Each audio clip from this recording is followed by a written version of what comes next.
This episode is brought to you by Progressive Insurance. Fiscally responsible, financial geniuses, monetary magicians. These are the things people say about drivers who switch their car insurance to Progressive and save hundreds. Visit Progressive.com to see if you could save. Progressive Casualty Insurance Company and Affiliates. Potential savings will vary. Not available in all states or situations.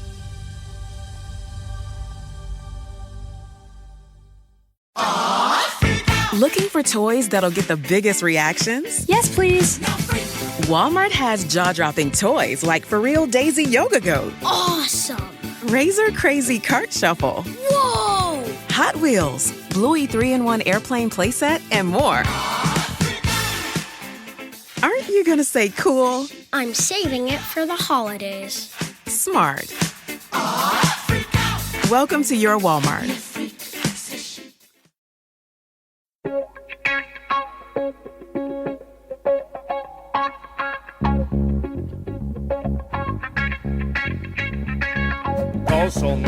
Karlsson, världens bästa Karlsson.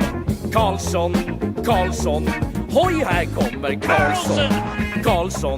Karlsson, ingen faktiskt ingen annan Karlsson spelar jag så bra som mig. Karlsson scores! Karlsson, världens bästa Karlsson. Yes! Welcome everybody to another episode of the Keeping Karlsson Fantasy Hockey Podcast, the longest running fantasy hockey podcast in the world, hosted by two guys who I'm pretty sure wouldn't perform better if the other one was on the shelf, unlike Draisaitl and Bo Horvat recently. We'll get into them. I'm your host, Dylan Dabrowski, and with me, as always, to break down all the latest injuries, oucheries, hot streaks, cold streaks, all the fixes. It's the Poobah Prognostication, the IPP MVP, the fantasy hockey robot himself, Brian Cum. Brian, how's it going? Hey, I'm good. How are you? We had a great patron cast last week. It was our November patron cast. We just did it right at I'm going to call it, it was released at the first day of November. We were very timely. If you're ever craving some extra content where it's like an Ask Me Anything episode, some of it is fantasy hockey, some of it is not. We'd love for you to check it out. All 150 something patron cast. Wait, what's the reason why you're saying this at the start? Is there something especially great about this episode that you're know happy what? for people to hear? I don't know. You were I'm feeling good. Right away, I'm like, Brian, how's it going? You're like, advertise the Patreon. Let's go. I don't. That's how I'm doing. You know what? It wasn't. Become a patron. It wasn't planned. I mean, you kind of took. Well, I gave you what I think my chit chat content was going to be for the opening joke. So now I didn't have it anymore, and I was scrambling. So I went to that, which I don't think is a bad move. But anyway, it's nice to be here with you again. Yeah, ABC. So I almost said it myself, but I didn't want to be too cheap. I'm glad you pulled it out. I'm happy to be here again with you. This is it hasn't been that long since we chatted, but there's still so much to talk about. And I hope everyone's having a nice fantasy hockey season. Like, win or lose, I just want to put that out there. Hope everyone's enjoying themselves. Yeah, I mean, sometimes easier said than done. My whole team, this whole episode could just be like cold streaks of me just going through the players on my cupful team, and I think that would be like the full content for an episode. So it's been a bit of but it's also the kind of thing where once I realize I'm going to lose big, it's like, okay, let's all get it out of our system, right? Let's get this cold streak out of the way, and then starting next week we can get back on track here. But you'll notice a lot of the players that I do have on track here are going to be players that I'll mention I have on my team. But I'm still having a good time. Always fun to hang out in the Discord. Second plug for our Patreon. And actually, let me do one more super quick. No, and then don't do it. Then we'll get to the content. I got 3. It's like Beetlejuice. You got to do it 3 times. Once you do it once, you got to do it 3 times. Brian and I have came to a decision. For the longest time, we've had our perks for the main patron tier, the $5 tier, which is just like we give everything we have basically. Then at one point we made a $10 tier, which was like basically for super supporters. All you get is a shout out, basically. Just if you want to give us more support, we really, really appreciate it. We shout you out, but we weren't going to come up with they get a new perk. They get a fancy color on the Discord server, so everybody knows. Color on the Discord. Yeah. Everyone knows how wealthy they are. So, because it's always good to really let people know, of course. But yeah, no, we love the super supporters, and we just decided on another perk that we're going to throw out there for any super. If you're a super supporter, you're going to get this. If you're not, you could consider it. Okay.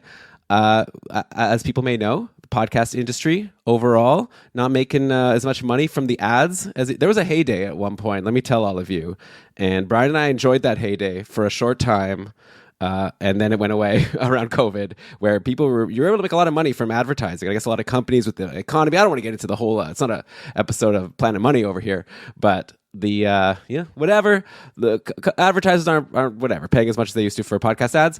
But we've still been doing ads. Brian and I just joined a podcast network recently, so you've been hearing me doing a lot of shilling for companies. Up to you if you've been listening to it or skipping it. But we've decided Patreon does give us the ability to release podcast episodes just to the patrons, right? And you get a special RSS feed, or you can subscribe via Spotify. And that's where we've been posting our patron casts. So we've decided we're going to start posting our regular episodes to the Patreon for super supporters with no ads. It'll be an ad-free episode.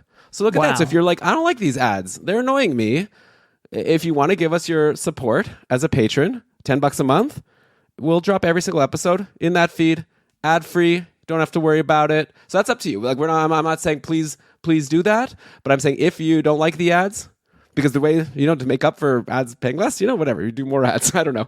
But, if you don't like the ads, that's an option to you. Just want to throw that out there. This will be the first episode where I'll release it in 2 parts. Extra work for me, by the way. Every night I have to edit the show, put in all the whatever, put in the ad spots, upload it to all the place. I gotta upload it to an extra place. I gotta make an extra MP3 version, but I'm willing to do it because I know that some patrons have been talking about how they don't love some of the ads we do. So there you go. But Brian, any thoughts before we get to our content here? Sounds amazing. I would sign up for that personally. You could? Maybe I will. What do you call it when a podcaster keeps their ad reads really short and brusque? DeBrusque? Oh, is this a Jake DeBrusque rep? I don't get it. What? Kurt Schilling. Is that a joke? Kurt Schilling. What was brusque? What? I don't get the joke. Brusque it's a word. Kurt Schilling. Why Kurt Schilling then? We'll use the word shilling to describe advertising. Yeah. And Kurt. But what is the Kurt? Oh, Kurt is another synonym for brusque? For short, yeah. I got it. Okay. Now I get it. That was good. Okay. I'm sure. I blew it. That's on me. I didn't know this word brusque. How do you spell that? BRUSK? I thought you were making a Jake DeBrusque it ends with reference. It ends with a QUE. Brian's got a good vocabulary, everyone. He's very good at Scrabble. You're not going to beat him. Abrupt or offhand in speech or manner. Brusque. Look at that. TIL. All right, let's talk some hockey. It's not a patron cast. I guess we got to get into it here. I got a lot of fun stuff for us today. And I guess by fun, I mean devastating injuries to start from superstar players.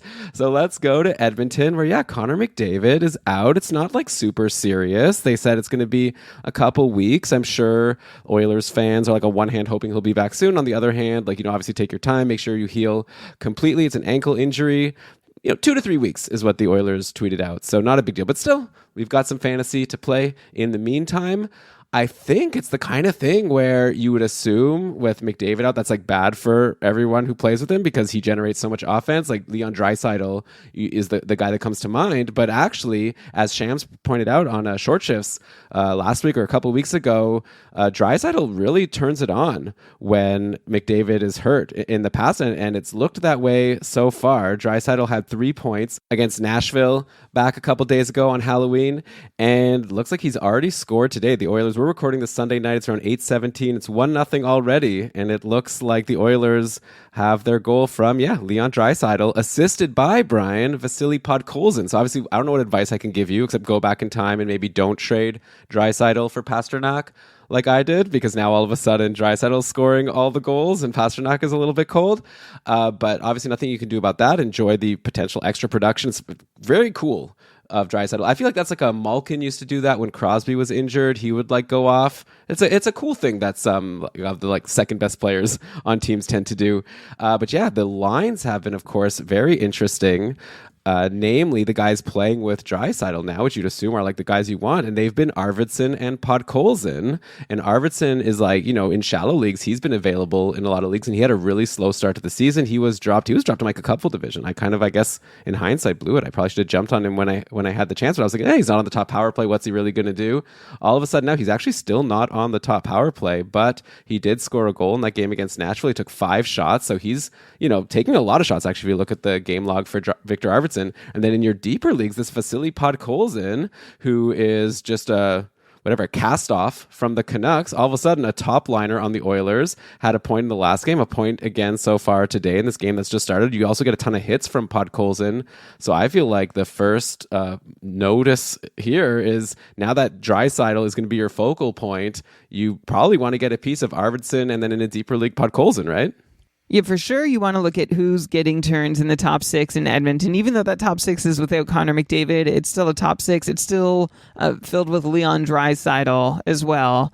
So you want guys playing with him. Podkolzin, like, yeah, for sure. For a deep league, I understand where you're coming from. I just don't know exactly what you can expect other than maybe some hits every so often. I know 2 points in 2 games.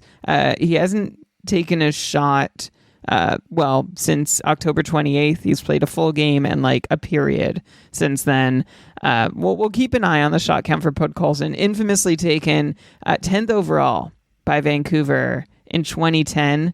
There's some picks that just like really catch fire for like being like contentious and argue and be like, how could you take that guy there? Podkolzin, I feel like, was one of them. And he really hasn't shown a whole lot of offense at the time. I'm trying to think of the others. Like Lawson Krause is another Canucks pick. Olli Juolevi was also 5th overall. Picked what about that Sens just pick? Before Matthew Tkachuk and Clayton Keller. Oh. Who's that guy who the Sens took? That's really terrible.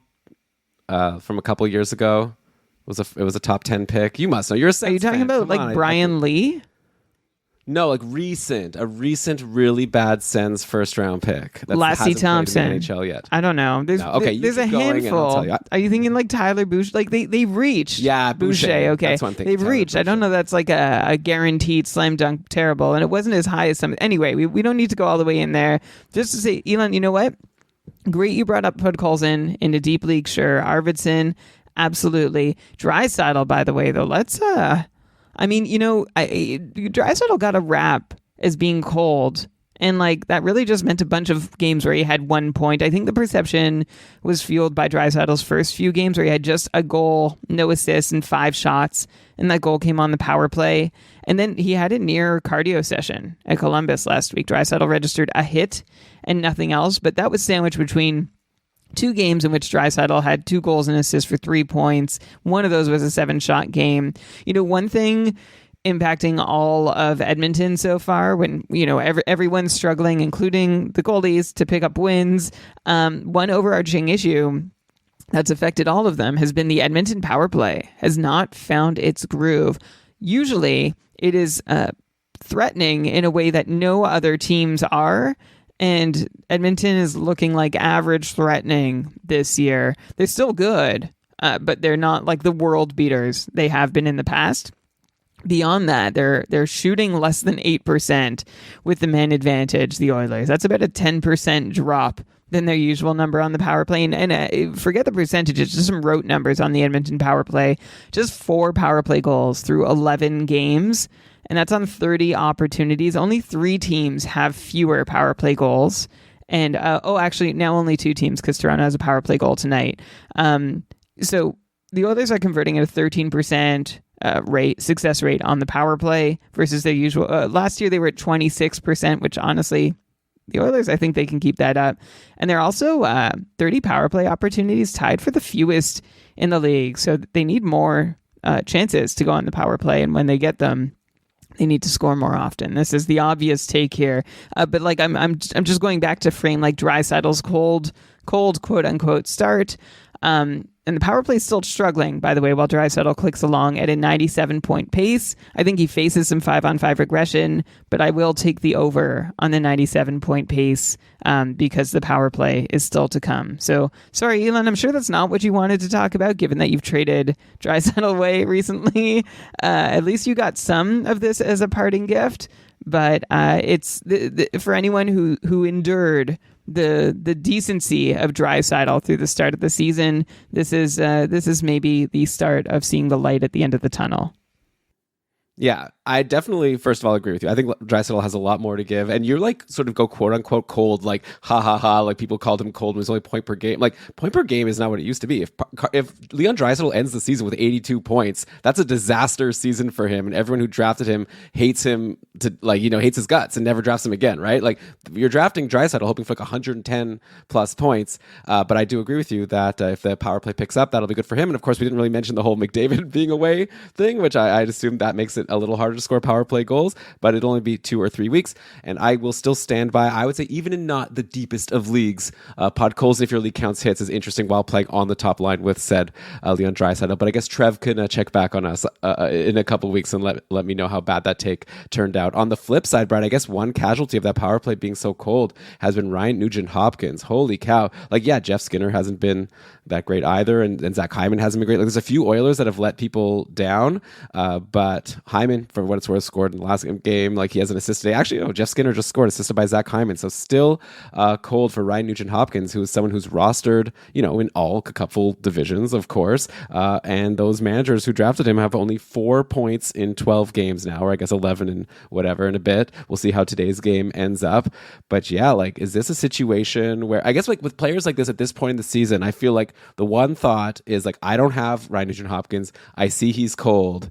Should I go and like be making trade offers now? Should I be like offering my Granlund or whatever like hot guy I got late in the draft or in free agency and go and get Ryan Nugent-Hopkins? Or is this actually a reason for concern? Obviously, it's not going to get too much better for him, I wouldn't think, over these next couple of weeks, because he's just lost Connor McDavid as a line mate. I think, yeah. So you might be waiting a couple weeks because McDavid is one of the reasons why that Oilers power play is so dangerous. But I think it's still reasonable to say that Ryan Nugent-Hopkins can be like a 65-ish point player, and I kind of hesitated there because he is seeing a bit of a TOI cut at 5-on-5, which I don't know if that time's going to come back. Like, we're seeing he hasn't lost a lot, and it's actually not so out of line with past years.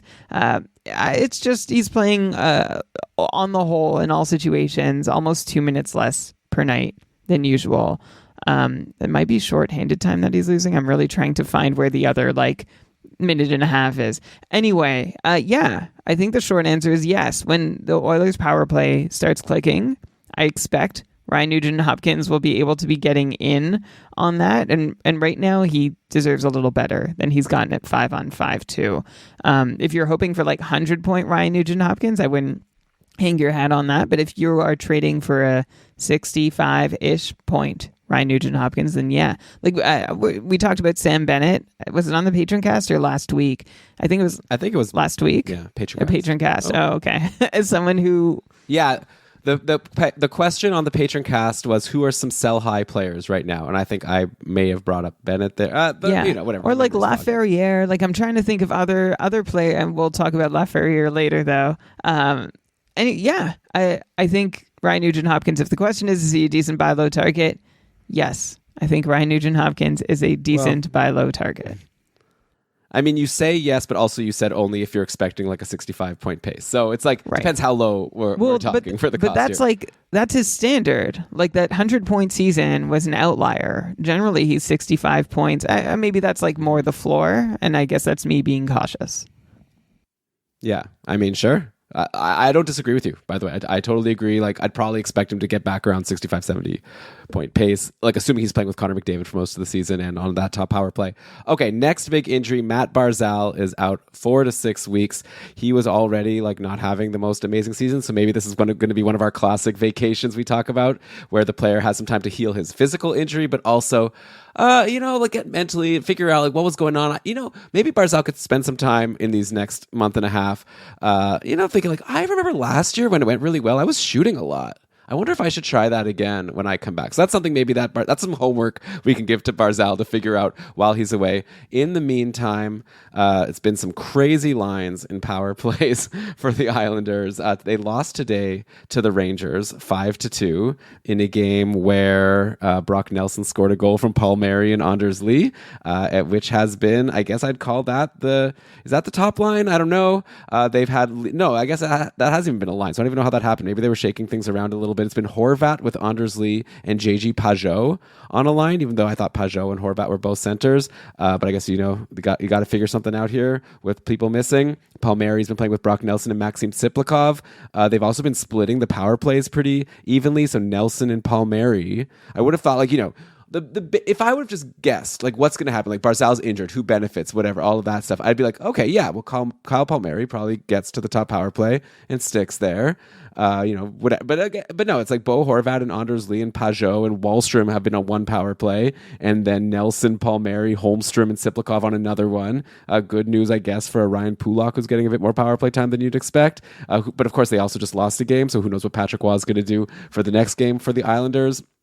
So I've said a lot of gibberish, haven't given any advice yet. I guess the player that interests me, first of all, is it's interesting that Bo Horvat, similar to Draisaitl, had himself a big game after Barzal left the lineup. 1 goal, 1 assist, and 8 shots. Definitely the best game of the season for Horvat against the Sabres a couple days ago.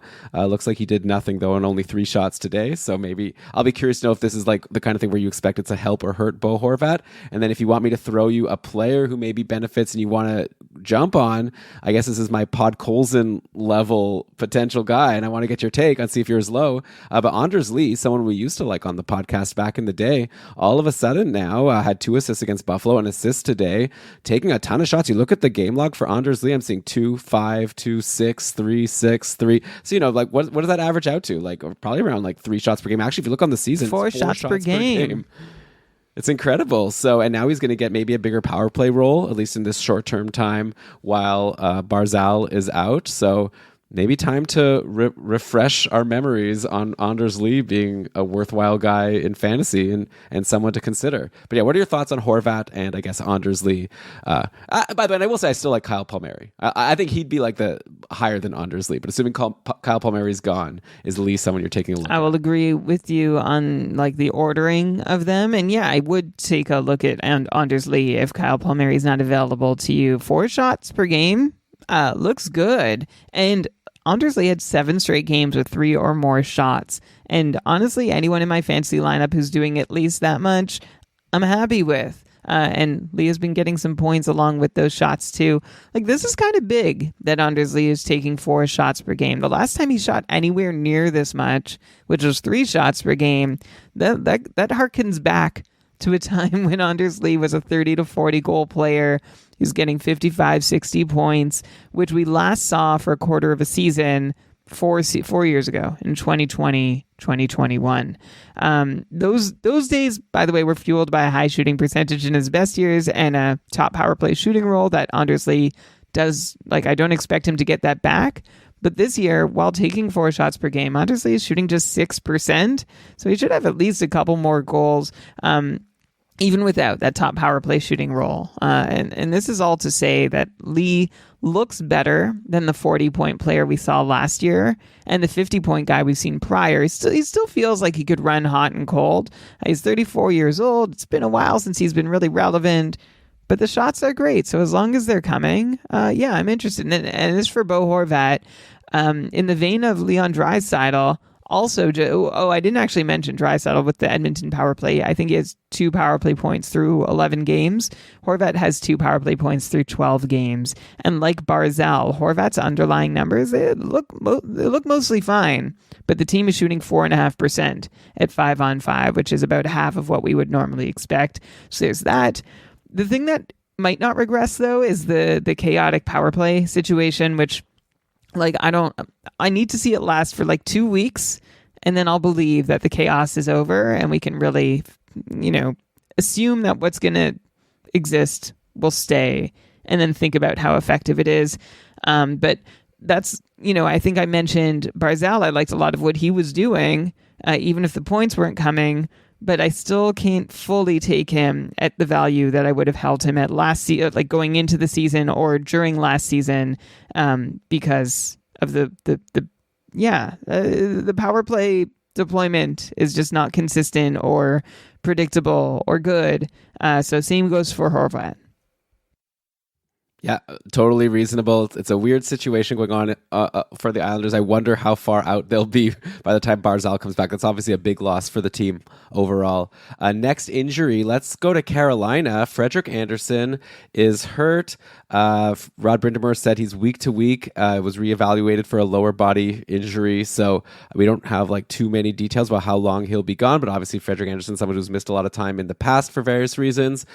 So obviously, the advice, and like I'm not going to say not to do this. Like Petr Kochetkov is now the starting goalie on Carolina. He's going to play a lot. It is kind of funny to look at his game log for the last 3 games. It's like such a typical Carolina goalie game log. Like he won today against Washington, let in 2 goals on 23 shots. So that's an above 900 save percentage. Nothing incredible. 913. His last couple of games were also wins against Boston and Vancouver. Both of those games sub 900 save percentages, but still got the wins. That's what happens when, like against Boston only took 15 shots in that game. And so Carolina got the win 8-2. So they destroyed it, but only 15 shots for Boston. I'm sorry for the stutter there. I was like, did they really score 8? Like, I guess that explains the next thing I'm going to talk about. But anyways, yeah. So the goaltending, obviously grab Kochetkov. He's probably going to play a lot. And like, even if he's not going to give you the most amazing save percentages, you're probably going to get a ton of wins there. But yeah, the offense over in Carolina is insane. Like 2 guys I want to point out specifically. Martin Necas is coming off. So today against Washington, so before I wrote all this, like I was going to praise Necas. That was before he played today and put up another multi-point game. 1 goal and 2 assists against the Capitals in the 4-2 win. That's his 3rd straight multi-point game. Necas is now up to 18 points in 10 games on the season. Just, it's incredible. That's a 148-point pace. Like, he's destroying. And I remember going into the year, we were like, oh, I don't know what the upside is. If they load up the top line with Aho, Svechnikov, and Jarvis, like, who's Necas even playing with? Guess what? Necas is like, I don't care, because I'm a superstar hockey player. And for what it's worth, Necas today was playing with Eric Robertson and Jesperi Kotkaniemi, who you'd be like, oh, that's not going to be a recipe for success. Again, a goal and 2 assists. Necas doesn't care. None of those points were power play points, by the way. All even strength for Necas. So he's incredible. And another guy that I'll just drool about, and I'll just throw to Brian after all this, and I'm not even going to ask a question. I'm just going to be drool until I've filled a bucket of drool, and then it'll be up to Brian to decide what to do with that bucket. Andrei Svechnikov. Holy cow. What a season he's having. I mean, not to the Necas levels, but Svechnikov up to 11 points in 10 games.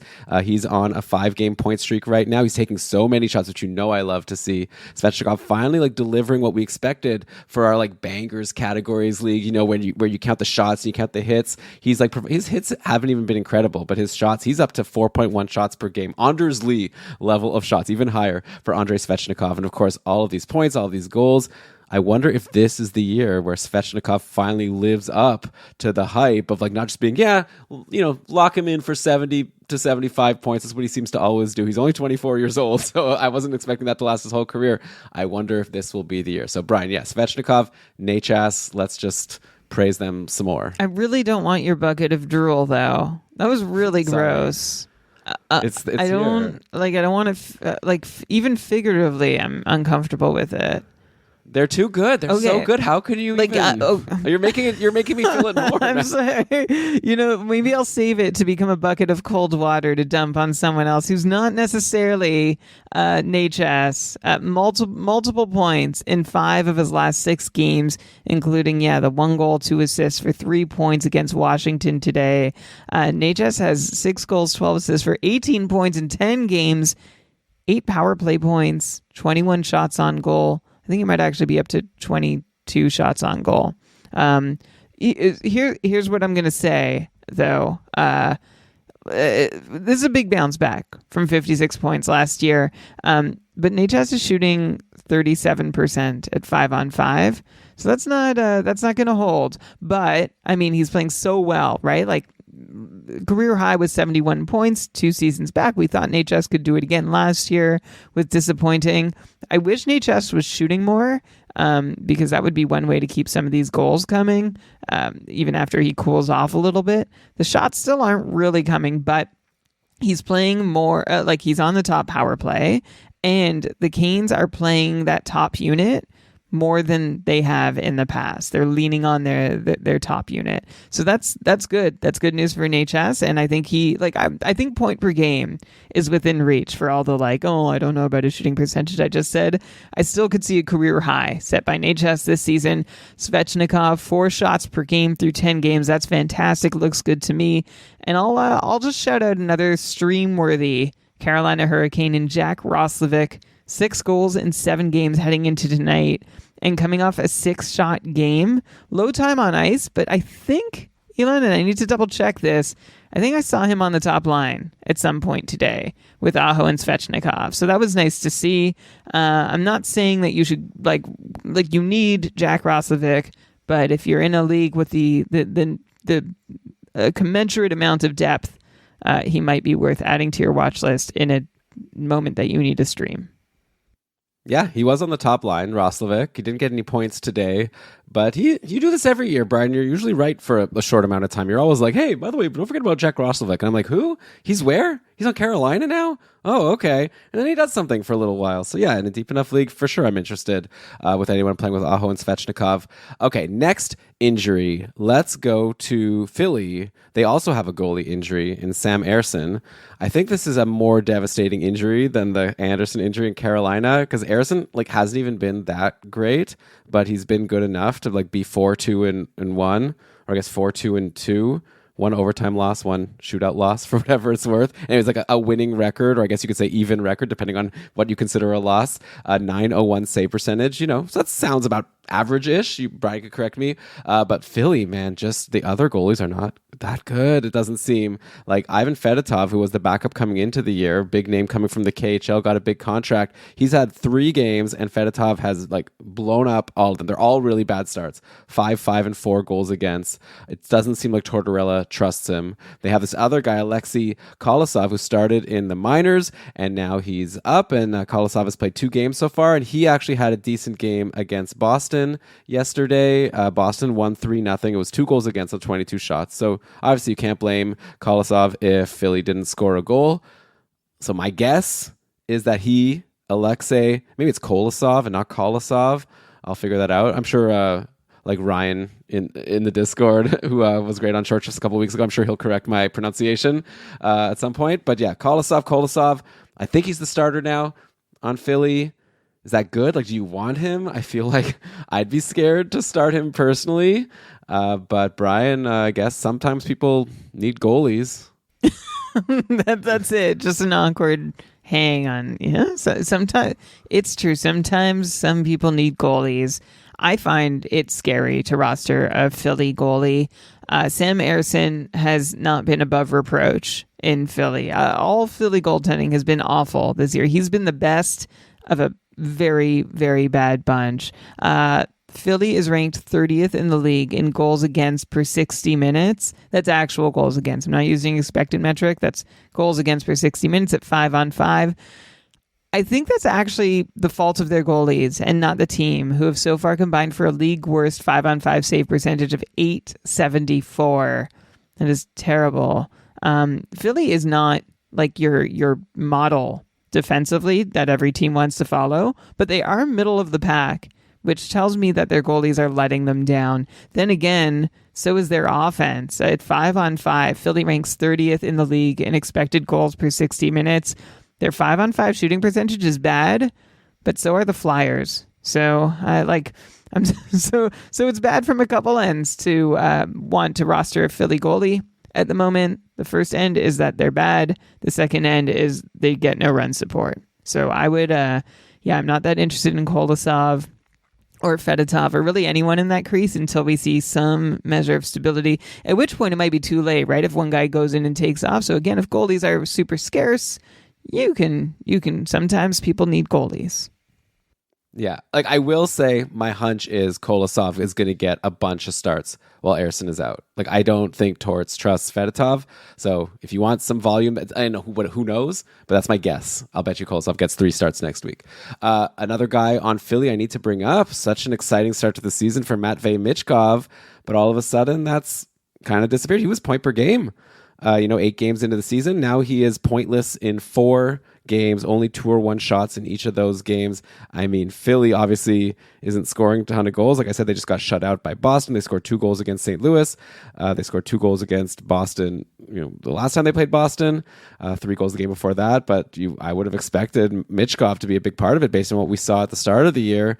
Is this, Brian, something where... I mean, the typical question, like, is this something to be concerned about if you have Michkov and you were riding high, or should you already be like, being mad at yourself that you didn't sell high when you had the chance? Or is it like, don't worry about it. Like, he's a stud. He's figuring it out. He's a rookie. Rookies are going to hit walls at some point, but he's definitely not someone you want to, get rid of anytime soon. I mean, I just did say like how badly Philly was doing on offense, and Michkov doesn't stand out as the exception or anything, looking at his own individual numbers. And I'm not saying it's his fault, but even if it's not, he hasn't yet appeared able to overcome whatever Philly is trying to put together as an offensive situation. So, I would want to give him a little more time, and I don't have much on the eye test recently from Michkov too, which would be important to me. I try and watch some clips and some games and see where he's at. But if he's still not doing anything over the next little while, I think you at least need to start considering whether you're better off dropping him.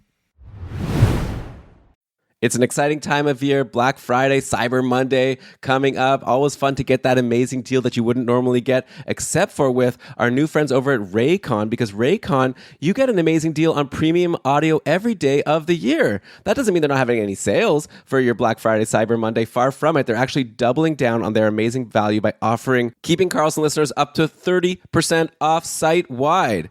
And you know what? Regardless of the price, you're getting value from Raycon because they are just really great earbuds.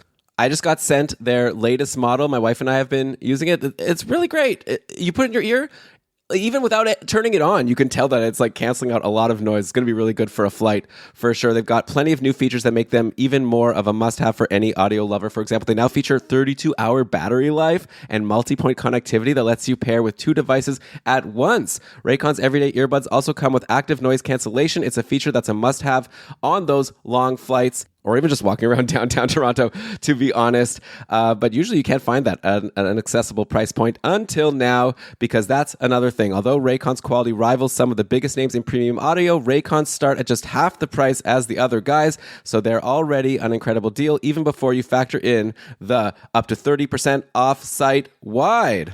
Raycon's everyday earbuds are also available in a variety of vibrant colors. You don't just have to have the standard issue white or black earbuds sticking out of your ears. Now's the perfect time to scoop them up if you haven't already. And don't worry, if you're not as impressed as I have been, Raycon offers a 30-day happiness guarantee, so you really can't lose. It's time to save big for Black Friday, Cyber Monday. Go to buyraycon.com/THPN today to get up to 30% off site-wide. That's right, you'll get up to 30% off everything on Raycon's website when you go to buyraycon.com/THPN. The quest for the Stanley Cup has begun. The puck's dropped on the 24-25 season. Get in on all the action at DraftKings Sportsbook, an official sports betting partner of the NHL. It's super easy for first-timers to get started. Try betting on something simple like picking a team to win. Go to the DraftKings Sportsbook app, select your team, and place your first bet. As you know, I like to take a look at those NHL awards odds. Gives you a good vibe of just like what's going on in the league, regardless of if you want to place a bet or not. I've been following the Lucas Dostal Vezina odds, which have been obviously getting less and less as he continues to have this incredible season. We're still looking at 20-1 right now over on DraftKings Sportsbook. So, I feel like probably after a few more shutouts or good games, that'll continue to get lower and lower. Still a bunch of goalies ahead of him there. And if you're new to DraftKings, listen up. New customers bet $5 to get $20 in bonus bets instantly. Download the DraftKings Sportsbook app now and use code THPN. That's code THPN for new customers to get $200 in bonus bets when you bet just $5. Only on DraftKings. The crown is yours.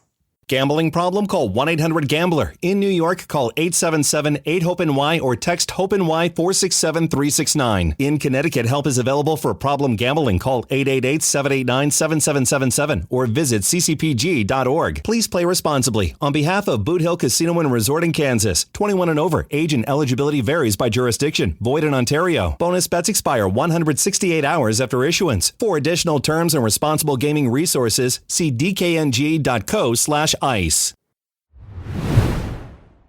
Couple more injuries to throw at you, Brian, before we get to some outjuries, which are a lot more fun, usually. I don't even know what to say about this one. Ilya Samsonov was missing from Vegas, but we don't know. Like, apparently he was sore. There's no timeline on when he'll be available, according to this Sinbin Vegas account that Shams and I retweet from a lot. So I'm not sure exactly what's going on with Ilya Samsonov.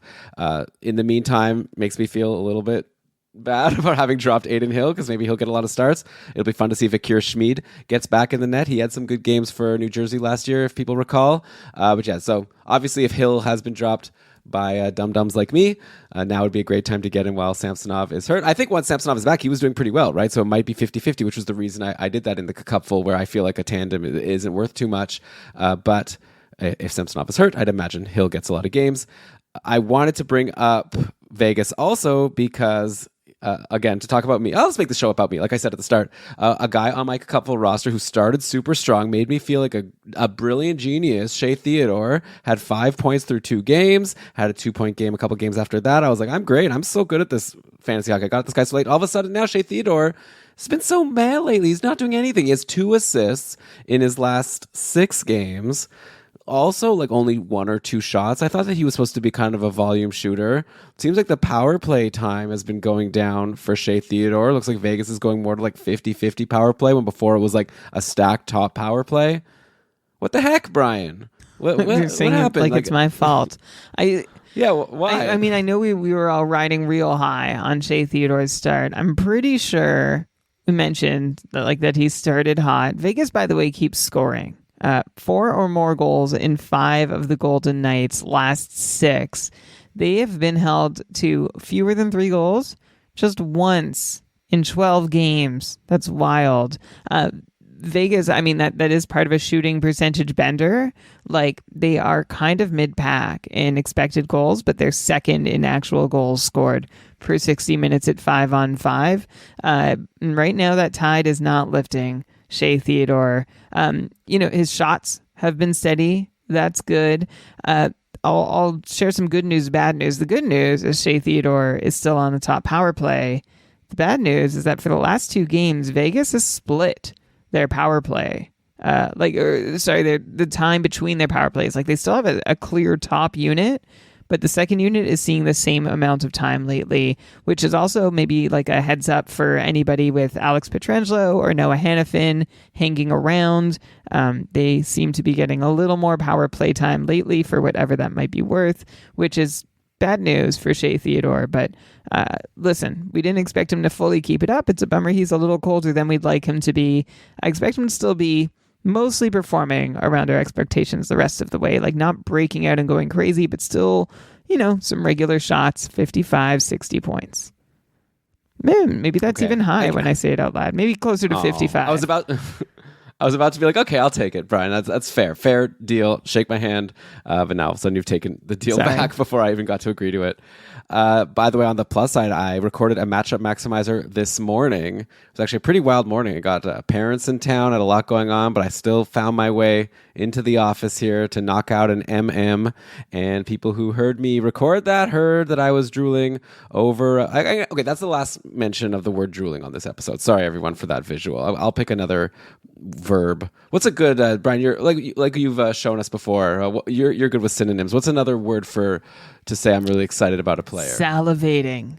That's kind of giving the same visual here. I've been fawning over Dorofeyev and William Karlsson. I brought them both up on Matchup Maximizer. Maybe they're even not available to you. Maybe I just annoyed people by being like, yeah, thanks for telling me about guys that I can't add anymore because I missed the boat. But yeah, Dorofeyev has been on the top power play and has been doing really well. He has 4 goals in his last 4 games. And obviously you could look at the shooting percentage and be like, high shooting percentage. But Dorofeyev, again, like the Anders Lees, like the... who was the other person I said that was shooting a lot? Oh, Svechnikov. Like he's shooting a lot. We're looking at like it's been around like 3-4 shots per game over this last stretch. And if you look at the season average, it's 3 shots per game for Dorofeyev. But the first 2 games he had no shots. So I bet you if you just start on October 13th, that number skyrockets because it's a small sample size. So Dorofeyev has been great playing with Hurdle and Howden on the second line and also on the top power play, scoring a lot of goals. So he's definitely someone I would be considering. And then William Karlsson, we brought him up last week, said he's back from his injury. It's been 4 games now. He has points in all 4 games.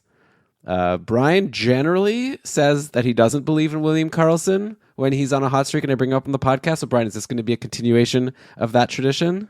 Yeah. Well, okay. Like, yes, but no. Like, I think I'm learning, and I've already learned this lesson. I need to learn it repeatedly, just not to bet against Vegas. Although I think I'm more right. I'm right more often than I'm not when I'm saying, like, don't go crazy for William Karlsson. But hey, these guys, Dorofeyev, Karlsson, always worth at least a stream. Again, I'll go back to Vegas scoring a ton of goals, more than they should. So I think when the offense sort of regresses as expected, we'll see some of the points disappear and these guys won't be quite as valuable. But while they're rolling, I know better than to bet against any member of the Golden Knights. Okay, one more injury I'll bring up, which I don't even know. Like, I've seen Braden Point left today's game for Tampa Bay, and that's like all we know. Like, I don't think there's been an update yet. Shams, if he's still in the chat, can let us know if there's been anything more. Tampa Bay lost 7-4 to Winnipeg. It's kind of hard to like read too much into like mid-game line changes when a player gets injured, because obviously the coach didn't have much time. Like Mitchell Chaffee got on the top power play with Kucherov, Gensel, Hagel, and Hedman.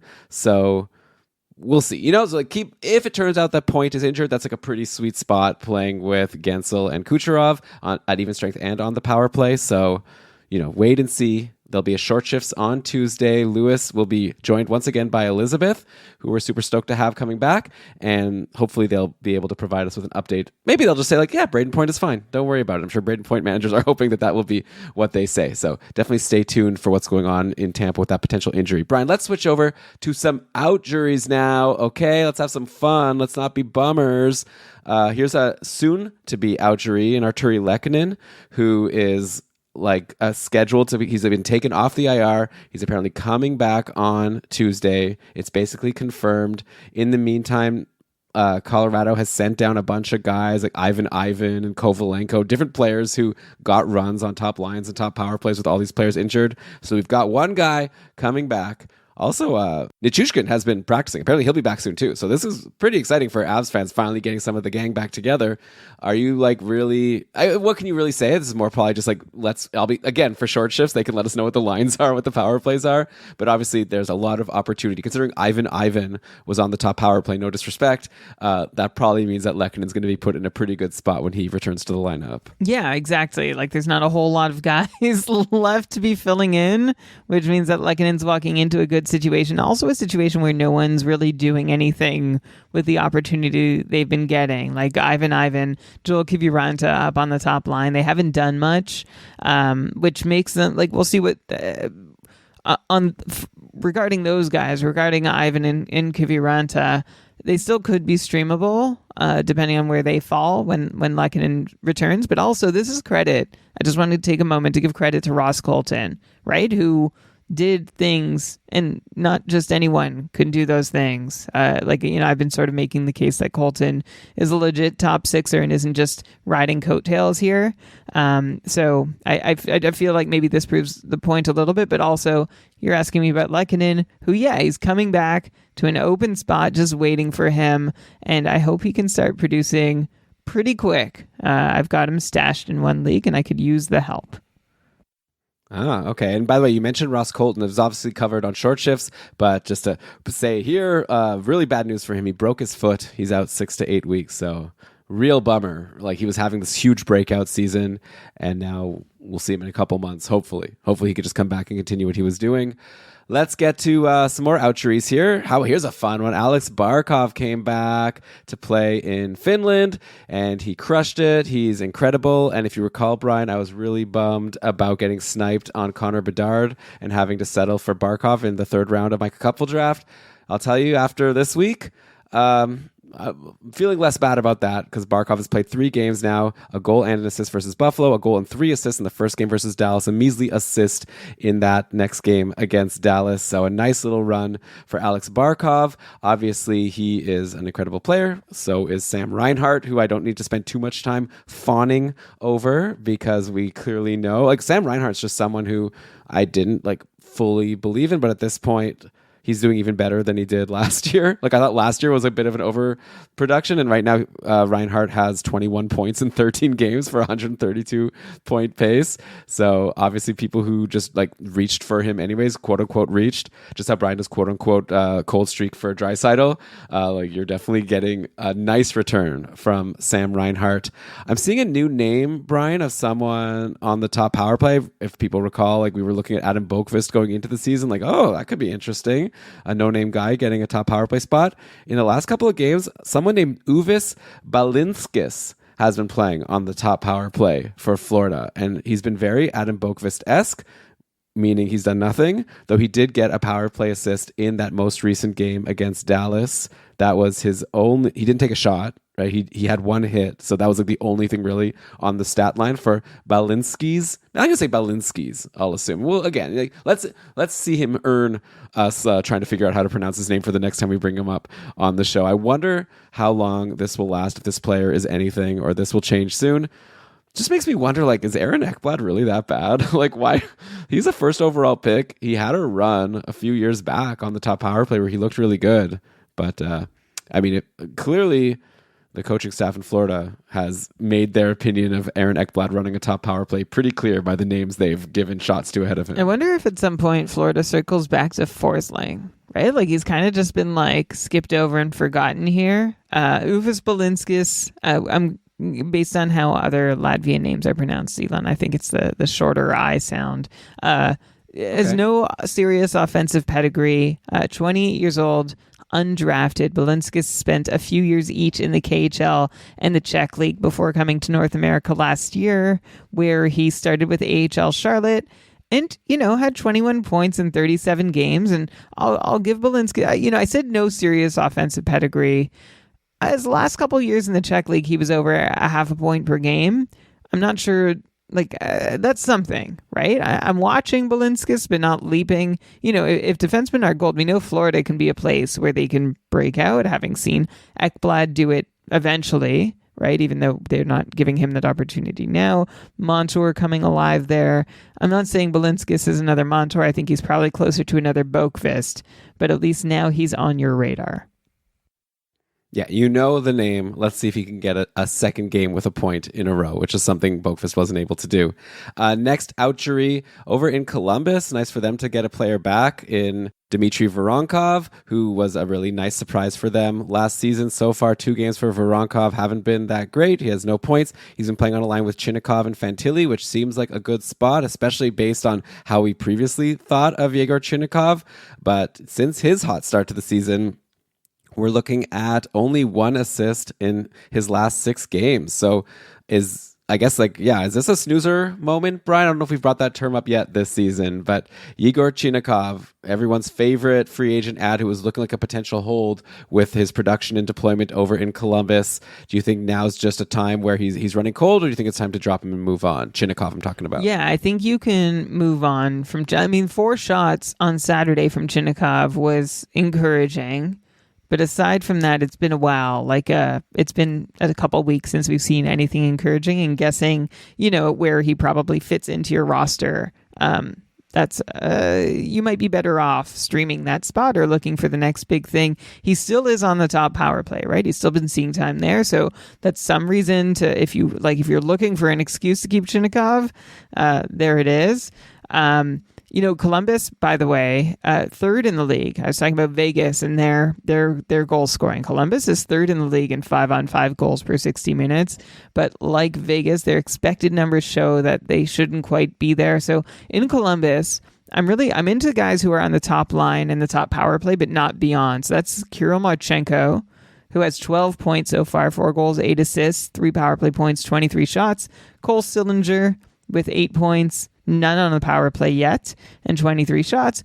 And then Sean Monahan has 11 points, 6 goals, 5 assists, 3 power play points, and 36 shots on goal, which is nice to see. That's a few shots per game for Monahan, who is more rosterable than you might have realized prior to this sentence. Yeah, Monahan's been really good, and I really expected that it could be a rough season for him with the dearth of people he'd be playing with. But it looks like he's really bounced back from those bad years in Calgary, where it's really looking like he was just hampered by injury based on how he looked last year and now this year as well. By the way, when Brian, you brought up that patron cast before, we had a fun time talking about Cole Sillinger on the patron cast on Wednesday. So another fun thought back I'm having. There's also some fun to be had thinking about Elvis Merzlikins. He had a moment where people were like, oh, look at Elvis Merzlikins having a little nice run. He had one goal against game versus Edmonton, then followed that up with a shutout against the Islanders. I'm sure a lot of people went and grabbed Elvis Merzlikins thinking, all right, maybe I just got myself a good solid starting goalie.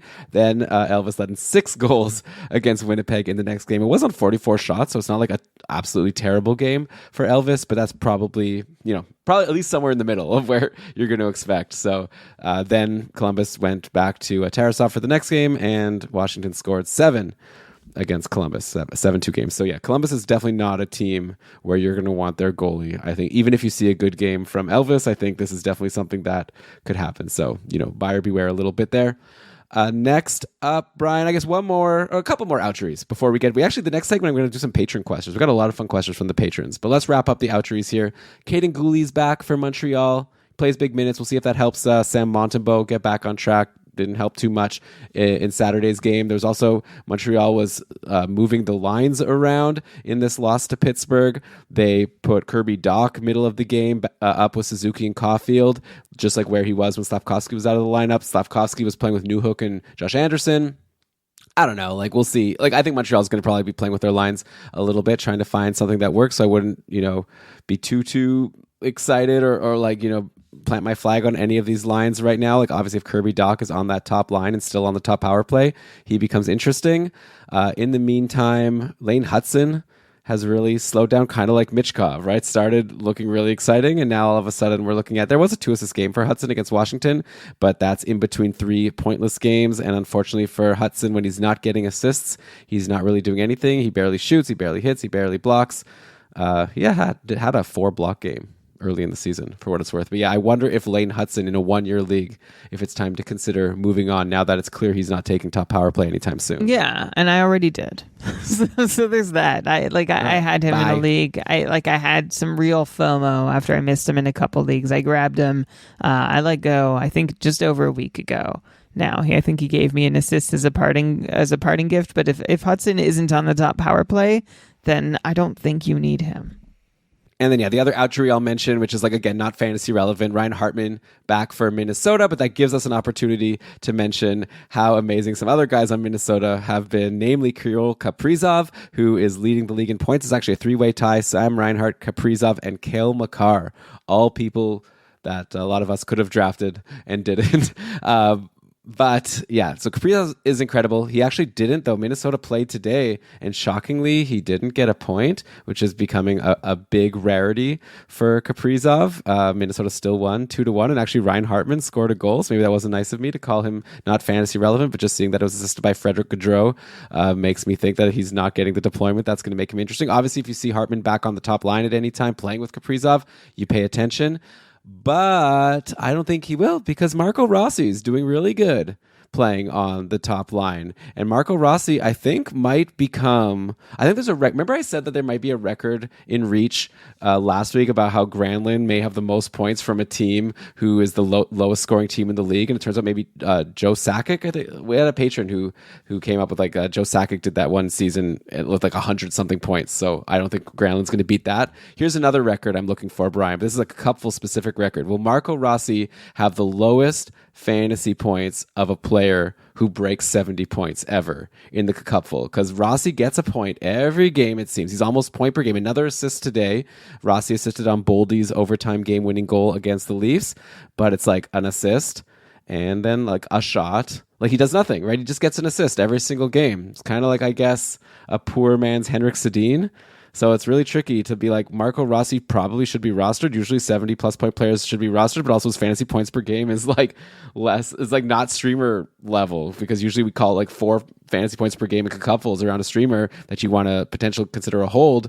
And Rossi's averaging 3.5 because assist is 3. You need some of those other things to kind of get you to 4.5, get really exciting. So I don't know. It seems like he's really good though. Like in real life, it looks like he's having a huge breakout season. So good for Marco Rossi is what I probably should be saying. Yeah, but what you're saying is also true about Marco Rossi, that it's hard to like. I don't know if Dylan Strome has ever been this guy. Ryan Strome definitely has been. I feel like it's very Strome-esque what Rossi's doing right now, putting up great points totals without being terribly rosterable in the cupful, although like that's not the case for Dylan Strome right now. I'm not trying to make that equivalency. This is a historical one. Yeah, but you know what? If I were Marco Rossi, I think not shooting is part of my success. Like let Kaprizov do it.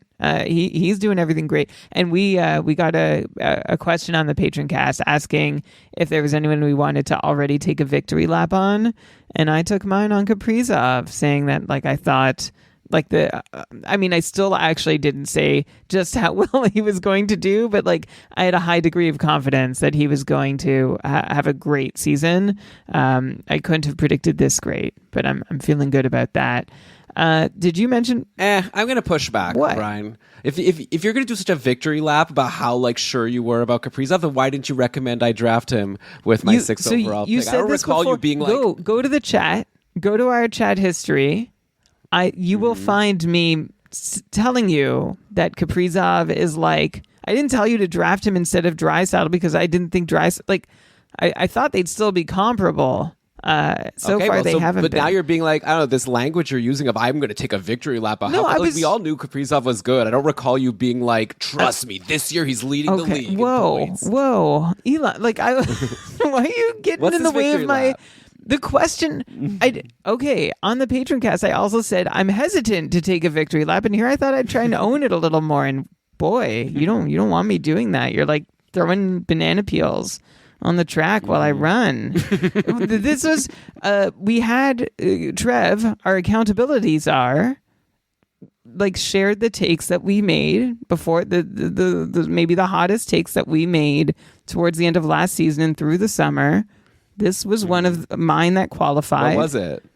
What was your Kaprizov take? I forget. Wasn't it like he'll get like 110 points or something? It was that 105 would be the starting point, and that he could pace for like 120 or more, like which is like the high end of any NHLer, right? All right. I'm convinced. Did you talk about Brock Faber? I forget already. No, I didn't bring up Brock Faber. Okay. Yet. Brock Faber doesn't... Remember last year it seemed like Brock Faber was getting a lot of good peripherals. Unless I'm misremembering. Now he's like... You're misremembering. Really, not that exciting. I think there was a brief run where he did, but I don't think those peripherals were really expected to like they went quiet for a while. And if you're saying I didn't tell you this before, I think I have. Faber has 2 goals on 4 shots in his last 3 games, which is great. Makes up for the lack of peripherals, but he has only 1 assist in his last 5 games, and I'd like to see more of those. It seems like with Faber, the peripherals aren't ever, like, at this point, aren't ever really going to be there. So, I mean, he's like the defense version of Rossi. Yeah. And also, it's like in a 1-year league, I'd still be kind of interested in Faber. Like, I want the guy on the top power play in Minnesota, though, I mean, Kalen Addison has been there before and not done anything, even with the incredible Kirill Kaprizov. But I'd still like him, like, but I don't know what the upside is. And, like, in a dynasty league, I'm sure, like, it's like Faber's on borrowed time. Like, anyone who drafted Faber high in a dynasty league or, like, you know, acquired him expecting now I've got, like, the long term, you know, because he signed that big contract. Zeev Buium is going to take that pretty soon as he gets to the NHL. I think we're looking at like the Rasmus Anderson of the Minnesota Wild. Like he was on the top power play for a while just because they didn't have anyone else, and he gets replaced when someone comes in who could do it a little bit better. Just a hunch, I guess. Yeah, with Faber not getting any of those peripherals, who's been getting them? I don't know if that's how it works, but I should mention Jonas Brodin keeps putting up either a bunch of shots or a bunch of blocks. Sometimes he alternates. 4 shots today for Jonas Brodin. Jake Middleton has been blocking like crazy. Like 2 blocks today against the Leafs is like a low for him. Like for most players, like if you could average 2 blocks per game, you're like probably like really solid in a categories league. But yeah, Middleton has been really incredible. So definitely, if you're in a league that values blocks and also like shots from a defenseman, which always is nice. Both Brodin and Middleton looking really interesting for Minnesota. And it's not now like a short thing. It's been like over 10 games. They just kind of do it game in, game out. Isn't it like the best feeling when you get a message from your friend, be like, hey, you want to go to the hockey game with me today? I've got an extra ticket. It's like, oh my God, this is going to be the most fun night. We all know watching hockey live is the best. And it's unfortunate you can't just get free tickets all the time, but you can still get really good deals on tickets with our friends over at Game Time. Game Time has a feature called Game Time Picks that makes getting tickets to see your favorite teams play live even easier. Game Time Picks filters out the fluff to show you only incredible deals on great seats so you don't have to waste time searching through thousands of tickets. I'm looking now at the Ottawa Senators. I wonder if my co-host Brian is going to consider going to a Sens game anytime soon. I'm seeing you can see they've got some really good prizes here. Islanders at the Ottawa Senators for this coming Thursday, November 7th, from $7. And they got it all sorted by what's good value, what's not. Then if you want to see a weekend game on Saturday, Ottawa at the Bruins from $97. And again, you can kind of take a look by what are the cheapest, or you can look at what's an amazing deal. They'll let you know kind of compared to like what the tickets from that section normally go for. It's a really good website and app, so definitely check out Game Time. Game Time is the only ticketing app that gives you complete peace of mind with your purchase. Filter only incredible deals on great seats with Game Time Picks. Like I said, you see the view from your seat on your phone before you buy. All-in pricing shows you your total cost up front, and you can buy your tickets in seconds with just a couple of taps. So take the guesswork out of buying tickets with Game Time Picks. Download the Game Time app, create an account, and use code THPN for $20 off your first purchase. Terms apply. Again, create an account and redeem code THPN for $20 off. Download Game Time today. What time is it? Game time. This episode is brought to you by Progressive Insurance. Fiscally responsible, financial geniuses, monetary magicians. These are things people say about drivers who switch their car insurance to Progressive and save hundreds. Because Progressive offers discounts for paying in full, owning a home, and more. Plus, you can count on their great customer service to help you when you need it. So your dollar goes a long way. Visit Progressive.com to see if you could save on car insurance. Progressive Casualty Insurance Company and Affiliates. Potential savings will vary. Not available in all states or situations.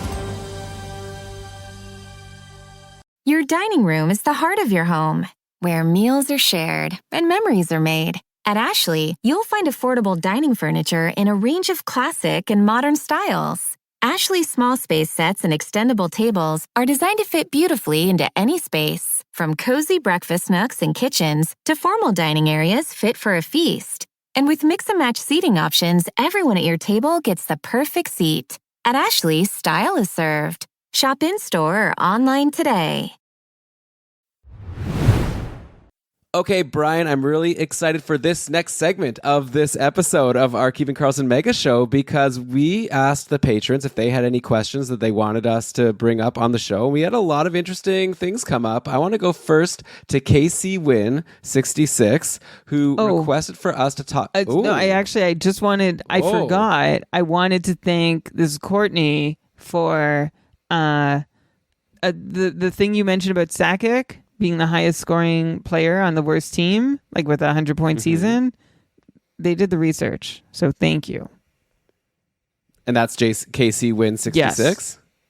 Okay, thank you. Yeah, no, incredible patron. Always like really great content over in the Discord.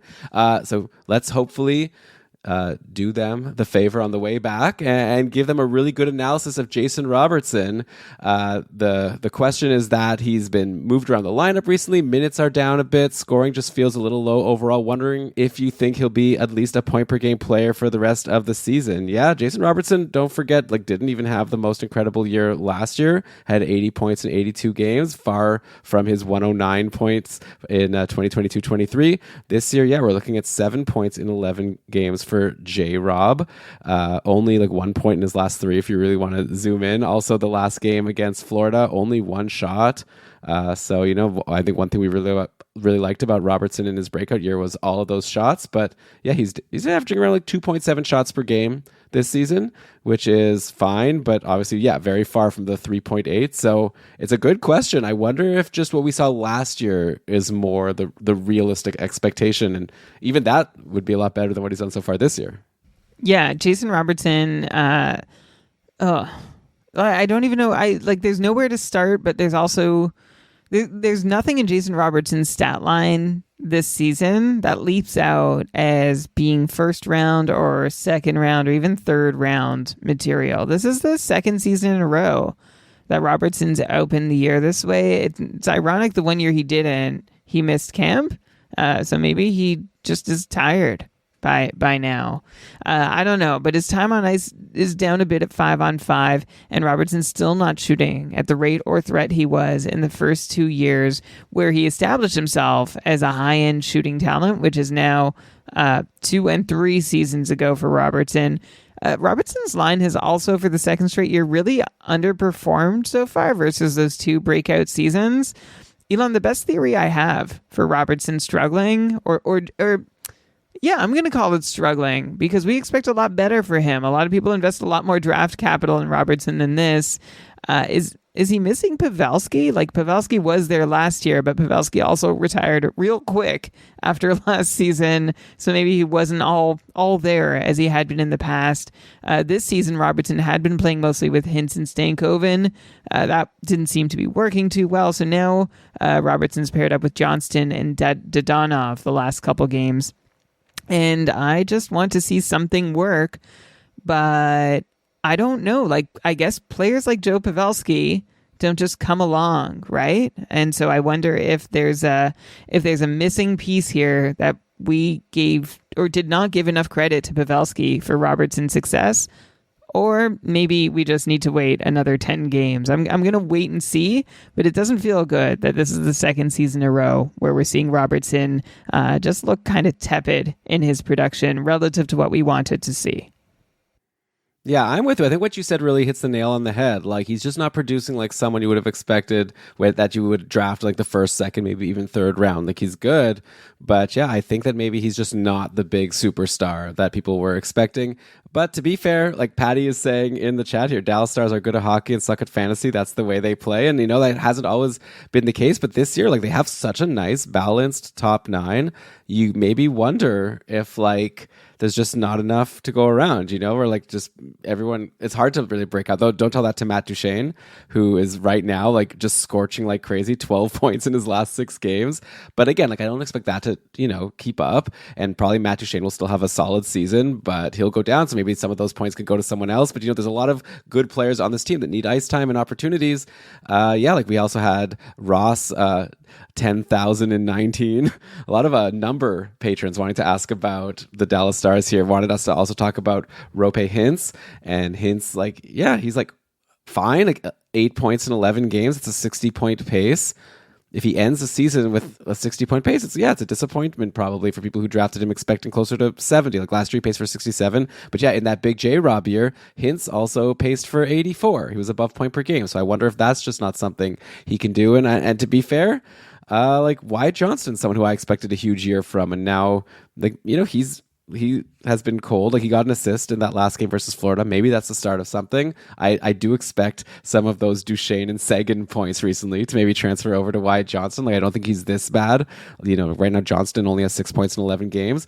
But yeah, Brian, is it fair to just think there's a cap? Like, maybe just like point per game is maybe going to be the cap on what to expect from a Dallas Stars player this year? Maybe. Like, Rope Hintz also hasn't found the form that he had when he set his career highs or set out to set career highs from 2020, 2021, so many 20s, all the way up to a couple seasons ago. Hintz had 3 great seasons, and there was no indication that he was going to fall off going into last season, and yet he did. And this season, you know what? Hintz still looks good at 5-on-5 this year. His line doesn't, but he does. And I think what's putting Hintz off is that he has just 1 power play point in 11 games. And that might be the only reason why Hintz is not on a 70-point pace at this point. So I'm actually not as worried about Hintz as I am about Robertson. I think Hintz is right now on track to get closer to what we hoped for from him than Robertson. Like you said, point per game still might be the top end. I'm not even really expecting that from Hintz, though, even though we wanted to expect that at the start of the season before this one. Yeah, no, I'm with you. And Brian, you've always loved Matt Duchene. So do you want us to take a moment to comment on this incredible start to the season? I wouldn't dare, because then you'll tell me I didn't tell you to draft him. No. I was wrong. I'm just trying to be spicy here on the show. Like, we just introduced this new perk for patrons. I want to like really make it an exciting episode. So I'll be back to my normal like docile self starting now. I promise. Matt Duchene, Brian, come on, you love that guy. And I love you for loving him. Okay, great. You know what? I'm gonna, but I haven't been as high on Matt Duchene the last couple of years while he's been doing well as How dare you? Yeah, as I was before when he wasn't. So my timing is off with Matt Duchene, and I'll cop to that. But yeah, he and Sagan seem to just be able to make things happen even when they shouldn't completely. Although they still kind of should. Like, still very talented hockey players, clearly, who've been getting a little more than they deserve, but for long enough that I'm not expecting them to stop seeing it anytime soon. We had a question from Tom's wanting us to talk about Buchnevich, another cold streak that they're a little bit concerned about. And yeah, Pavel Buchnevich has been cold. We've also had a bunch of patrons on the Discord a little bit concerned about Jordan Kyrou and his lack of production lately. And look, I don't think you have to be a detective to come to the conclusion that maybe Rob Thomas being injured is not good for the St. Louis Blues and their players. He's obviously like a really good distributor and helped a lot of people get points, including himself. Look, Buchnevich and Kyrou both scored a goal versus Toronto yesterday, for what it's worth. So maybe that's the start of a bit of a run. But look, you look at these line mates. They've been split up, by the way. Kyrou's playing with Dylan Holloway and Braden Shen. Buchnevich has been playing with Saad and Jake Neighbors.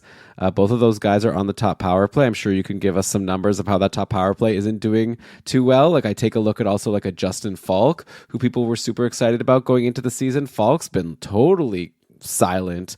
He had 3 good games to start the year, and then since then, 1 assist in his last, 8-9 games. He's not doing anything. In fact, like, it looks like you've got Colton Parayko, who somehow is still able to continue to produce for St. Louis, and kind of like no one else. I wonder, like, is this just oh, by the way, Broberg is hurt. So Parayko, does that mean, let me just check quickly who got the power play. I didn't have that prepared in the last game. Yeah, Colton Parayko got second power play for what it's worth. So normally that was going to Philip Broberg. So yeah, is there any like hope for St. Louis right now to pick up the pace until Rob Thomas comes back? I don't know. I don't think so. Yeah, prove me wrong, please. But yeah, St. Louis, they scored 4 against Toronto on Saturday night, and that's just the second time in 6 games that the Blues have scored more than 2 goals. And I don't know that I'm going to expect a whole lot better. Elon, you're right about the power play being terrible. They're one of those teams that's been down there with Edmonton. Buchnevich particularly, he looks bad. I don't know what the deal is. This is the second year with Coach Drew Bannister.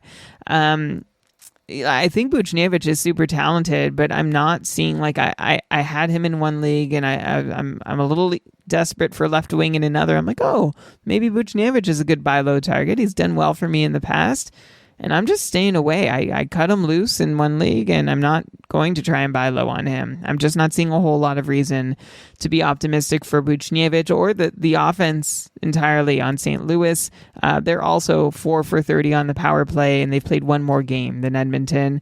But more importantly, at 5-on-5, their expected goals, they rank 28th in the league, and they rank 31st in the league if you include all situations. So that just, their power play actually drags them down relative to the rest of the league. Seattle is the only team with fewer expected goals in all situations. And I mean, they were shut out today by Boston, so that tracks. As for Parayko, I haven't seen. He's 31 years old. I don't think this is a breakout. It's a nice bonus what you've gotten from him. Like, if this happened in games like 32 to 36, it'd be like, oh, that's great. But it would be surrounded by a lot of just, what you would normally expect from Parayko, which isn't a whole lot of offense. And that's it. So it's seeing it in this moment of the season. It's like, oh, is it different? I don't think it is. I think it's pretty amazing that Parayko's doing this while nobody else in St. Louis is producing. Yeah, well, especially this game against Toronto. 2 goals, 1 assist, along with his 3 blocks, 2 shots. So obviously a big game for anyone who has Parayko on their team. They're obviously really happy with that. Maybe a week-winning game from Colton Parayko. So lucky you. Brian, you have him, right? On your Cupful team. You must have enjoyed that. And he just about saved my week for me on Saturday. Woo. Yeah. Very thankful to Colton Parayko. Lewis from Short Shifts asked, who the heck is Adam Gaudette and why does he have 6 goals? This is a player on the Ottawa Senators for people who don't know. And Gaudette scored a goal versus Seattle yesterday. He scored a goal versus the Rangers the game before. He scored 2 goals versus the Blues the game before that. So nice little run for Adam Gaudette, aged 28. And I'll be honest, Brian, I don't know too much about him. I know he played previously on St. Louis, who we just talked about. He's played on a lot of teams. Are you buying into this awesome hot streak by Adam Gaudette on your Ottawa Senators? Adam Gaudette saw former Ottawa Senator Mark Kastelik doing what he was doing in Boston. Just wanted to keep up and say, no, I'm the right guy for this 4th line job in Ottawa. Don't miss him. That's I mean, the comparison's intentional. I wouldn't expect a whole lot. Adam Gaudette, 5th round pick, 149th overall, drafted by Vancouver in 2015. Picked I mentioned 149th, picked 148th in that draft. Troy Terry. I wonder if Vancouver would have taken Troy Terry if he was still on the board. Also, Adam Gaudette is from Braintree, Massachusetts, whose name I didn't look into, but I am curious what you call someone from Braintree. I'm not going to. I could make a cheesy guess. Okay. I'm not going to. But if you know, I'd be curious to know. This has got its 2nd time in the Ottawa Senators organization. He's a 4th liner who's scored 6 goals on his last 13 shots. And he's gotten those 13 shots in 5 games. Usually it would take him like twice as long to get 13 shots and forget about how long it would take him to get all those goals. So it's thanks and see you later to anyone who's rostering Adam Gaudette. Yeah, for sure. Just had to bring him up, of course. Also, by the way, another Ottawa Senator putting up some surprising production. How about Anton Forsberg, who shut out Seattle yesterday? He also shut out Utah a couple weeks back. It's Forsberg's 2nd shutout in his last 3 games. Sandwiched in between was a not as great 4 goals against game against Colorado. But hey, you know what? Letting in 4 goals against Colorado isn't too bad compared to what some other teams have done. So I think Anton Forsberg is showing that he's not done yet. Like, obviously, Linus Ullmark is the starter, and he's going to get a lot of games. I guess Forsberg is playing for being someone that people will consider streaming when he starts, and it wasn't looking like that at the start of the year. But there was a time when Anton Forsberg was showing himself to be a pretty decent goalie. So nice. I'm sure the Ottawa Senators are really happy that they've gotten now, 4 games in a row where their goalies have been really good.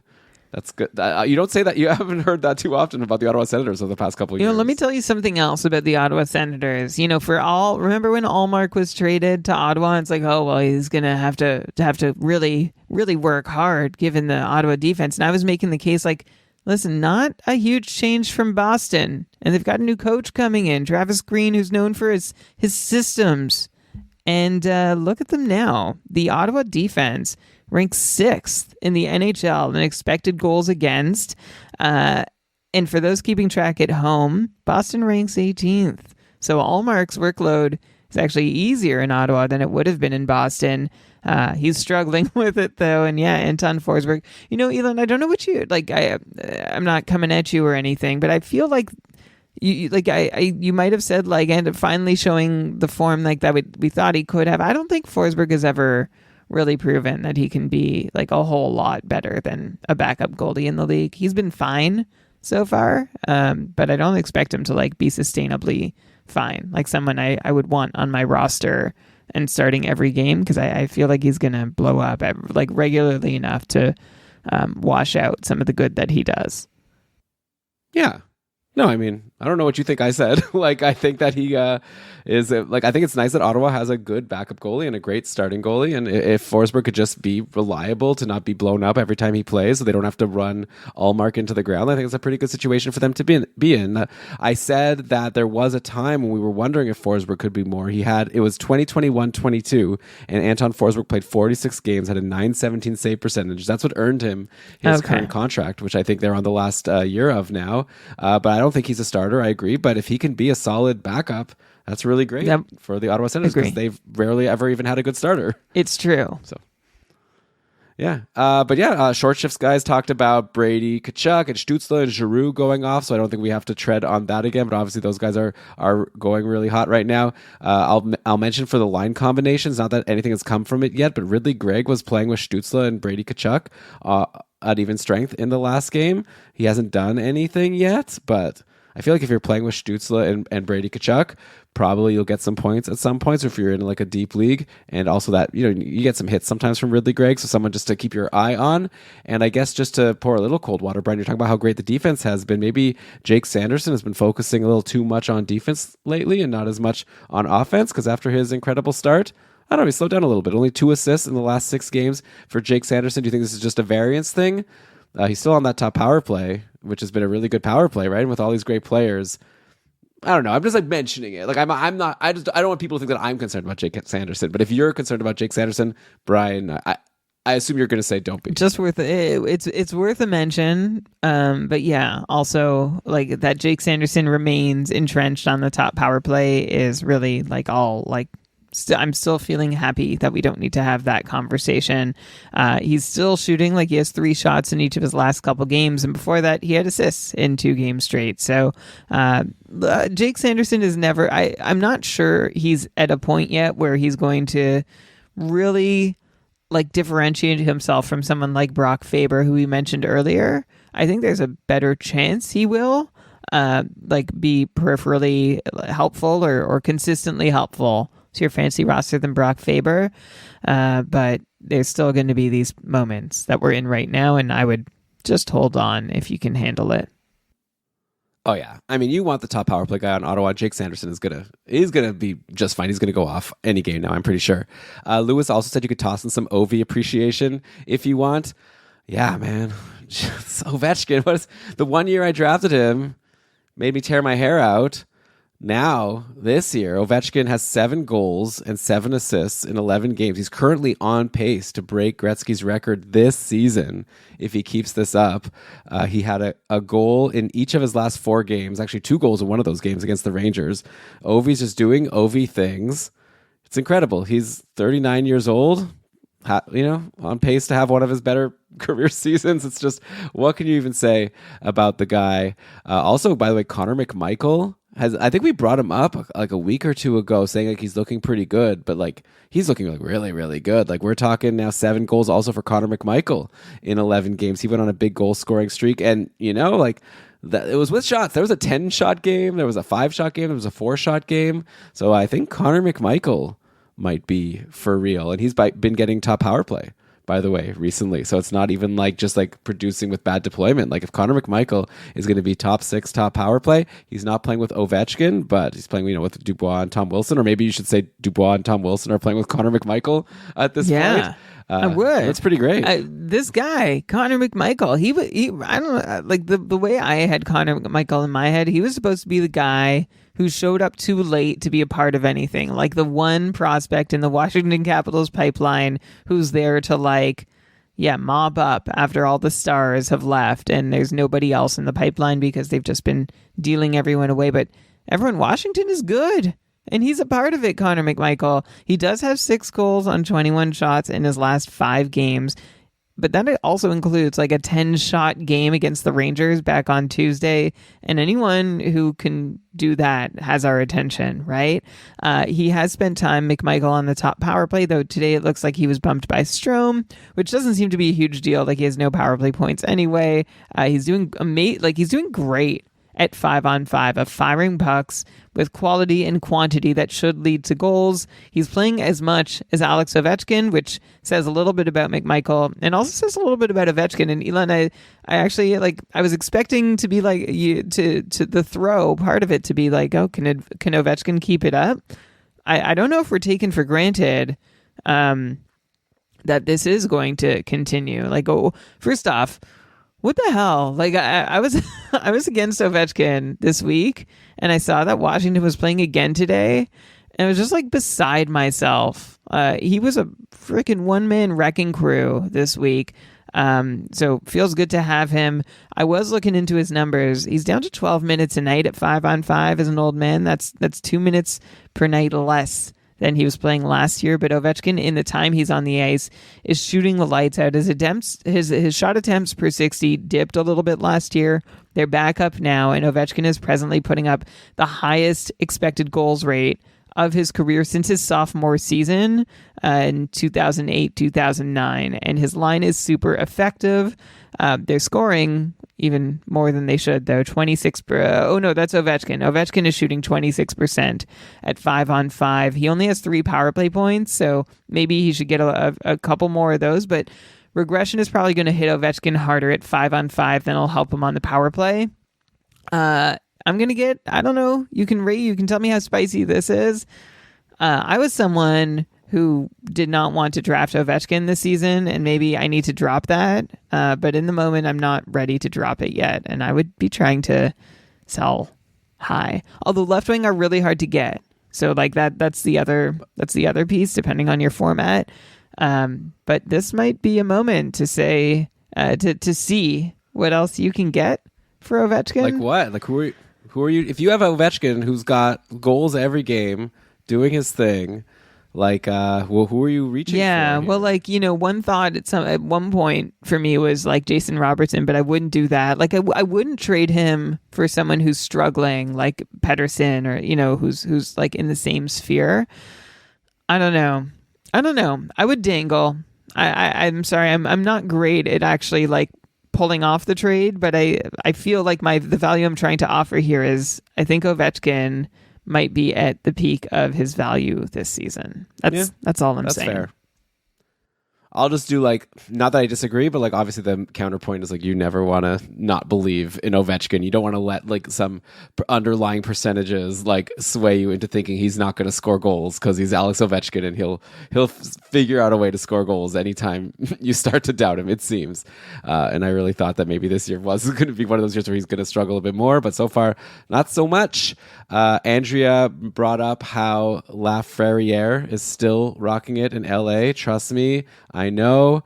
I traded him. I should not have done that. And it's also like I was thinking at the time when I traded him, he was playing on the third line. Now he's playing with Quinton Byfield, which I don't know if that's good or if that's bad. Like Quinton Byfield has been a bit of a disappointment this season, only 5 assists in 12 games. But yeah, like obviously it's looking good for Lafreniere. And we'll see how long he can keep this up. Brian Quinton Byfield. I think I asked you this last week, so I don't know if I need to keep asking you this, but he's still cold. He had 1 assist in his past 3 games. We'll see if Byfield can improve this week. I assume you're not wavering yet on your love for Byfield. He's still not on the top power play. I wonder if that's just going to be like the longer it goes with Byfield off PP1, especially when he's not like really knocking on the door. Like making it seem as if like he really deserves to be there. I wonder if just like, maybe he's not going to be there this season and that's just going to be how it goes. Yeah, that might just be how it goes. It might not be we thought he'd be on the top power play and we thought that would sort of wash out what he was going to lose an opportunity at 5-on-5. And right now he's getting the short end of the stick both ways. So it's not a great season for Quinton Byfield, or it's not starting that way. I still think it could evolve in a way that's helpful to Byfield, or that he can still be rosterable throughout while he's in this position. But yeah, the breakout is going to have to wait. Yeah, the player who is breaking out, aside from Lafreniere on LA, holy cow, Brandt Clarke. I really wish I bid more fab on him on that day one. I think I got outbid by a hefty amount, but it was worth every penny. This guy is incredible. He's up to now 11 points in 12 games after his 3-assist game against Vegas. He didn't get a point against Chicago on Saturday, but he did take 6 shots and had 3 blocks. So this isn't like one of the, it seemed like maybe Brandt Clarke was like, yeah, maybe he'll be on power play 1, but he'll like get an assist. The Adam Boqvist, Balskinis. I already forgot that guy, the other guy like that's not that. Like Brandt Clarke is great, and he's just seems like he's just getting started.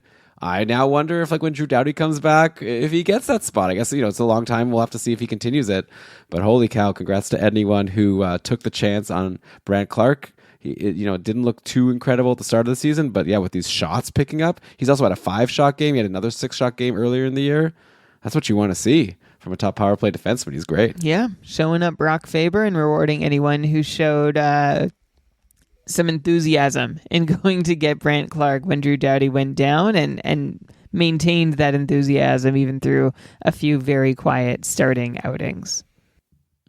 And speaking of defensemen who are really going off right now, Andrea said how D are strange this year. Pietrangelo, Parayko, Pionk, the three Ps are producing big time. I want to talk about Neil Pionk, who there was a time when we were excited about him in fantasy. Like when he was on the Rangers, he was getting a lot of points and also like really kicking butt with the peripherals, with the hits and blocks and shots. This year, Neil Pionk has just gone off. He had no points today against Tampa Bay, but again, he had no points. We had 3 shots, 3 hits, and 5 blocks. We totally made up for it, just like Brant Clark in his last pointless game. And overall, still, Neil Pionk over a point per game, 13 points in 12 games. Like, what could I have? Like, what did we miss? I don't know. How's this happening? I think what we missed is that you want everyone on Winnipeg who's playing significant ice, who's seeing significant ice, and Neil Pionk is one of those guys. It's like with Parayko, it's like the return of the non-offensive offensive defenseman. Pionk, by the way, is shooting more on the whole. Like, he's actually changed a little bit about what he does, but is also benefiting from some favorable percentages. Pionk also has 4 power play points in 12 games from the second unit, and himself is shooting 10%. So he's going to regress, but regression should still leave him rosterable, especially if he can keep putting up some peripherals. But yeah, Winnipeg has just been incredible, and there are a lot of people benefiting.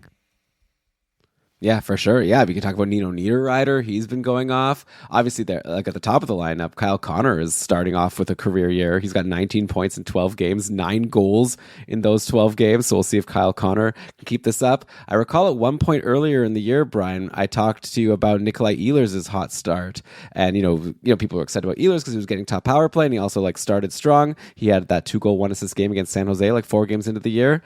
I recall that you were predicting that he wasn't going to be able to keep it up. Maybe you weren't able to foresee all of these Winnipeg goals like you're saying. Do you still feel the same way now that we're 12 games into the year and Nikolai Ehlers is sitting at 17 points in 12 games? He had 3 goals and an assist versus Columbus on Friday, followed that up with a goal and an assist versus Tampa Bay today. Do you want to update your Nikolai Ehlers take, or are you going to double down? I don't. You know what? I'm not sure. I'm gonna reserve another little while. Ehlers has scored 6 goals on his last 19 shots, and he's actually producing the same at 5-on-5 as always. But Ehlers has always been a high-end 5-on-5 producer, which is how he stays relevant despite no power play time. This year on the top power play, he's got 5 power play points in 12 games, shooting 30% on the power play. And Elon, yeah, I am starting to believe that. You know what? I am going to say I think I got Ehlers wrong. I'm not. I wasn't saying. Yeah, I was saying I wasn't ready to buy in yet, and I'm ready to buy in. That Ehlers at 5-on-5, he looks as good as always, and that's really all you need. And the top power play is the gravy we've been desperately waiting for. Yeah. So yeah, congrats to anyone who drafted Ehlers. I don't know if it's and you know what, I think this is going to go down as contract year narrative, but it's also just top power play narrative. And lucky for him that Winnipeg decided to juice him up a little bit by finally giving him what we've all been waiting for so long. I'll throw another name out at you over in Winnipeg. Not a very unsung position on Winnipeg is the backup goalie. Though if we recall last year, Laurent Brossoit was your best spot start. One of the best spot start. Whenever he got a start, he was a really solid guy to add in fantasy. You knew he was very likely to get a win, have a good game. Maybe it's too early to say, but Eric Comrie not looking too bad so far. 3 games, 3 wins for Eric Comrie. This Winnipeg team is looking really good. I don't know if Comrie is as good as Laurent Brossoit, but he's rocking a .914 save percentage in his 3 games. Maybe he'll continue to get 1 game a week. Maybe that's a little too high, but I don't know, 3 games every 4 weeks. So I don't know. Just he seemed really cooked when he was in Buffalo, but that might have just been a Buffalo thing. And Eric Comrie was good back when he was on Winnipeg, and now he's back on Winnipeg, and obviously he likes it there. They like him. He's locked in also for this year and next year. Hellebuck's the guy, but for a spot start, I think Eric Comrie is looking I'll take him over Philip Forsberg. Sorry, Anton Forsberg, I should say. Like I said before, if I'm looking at a goalie for just a game, just to get one game, then move on, Comrie would definitely be near the top of my list of backup goalies that I'd be interested in if they were announced to get the start. I mean, you're talking about the backup goalie on the what's been the best team in the league through the opening stretch.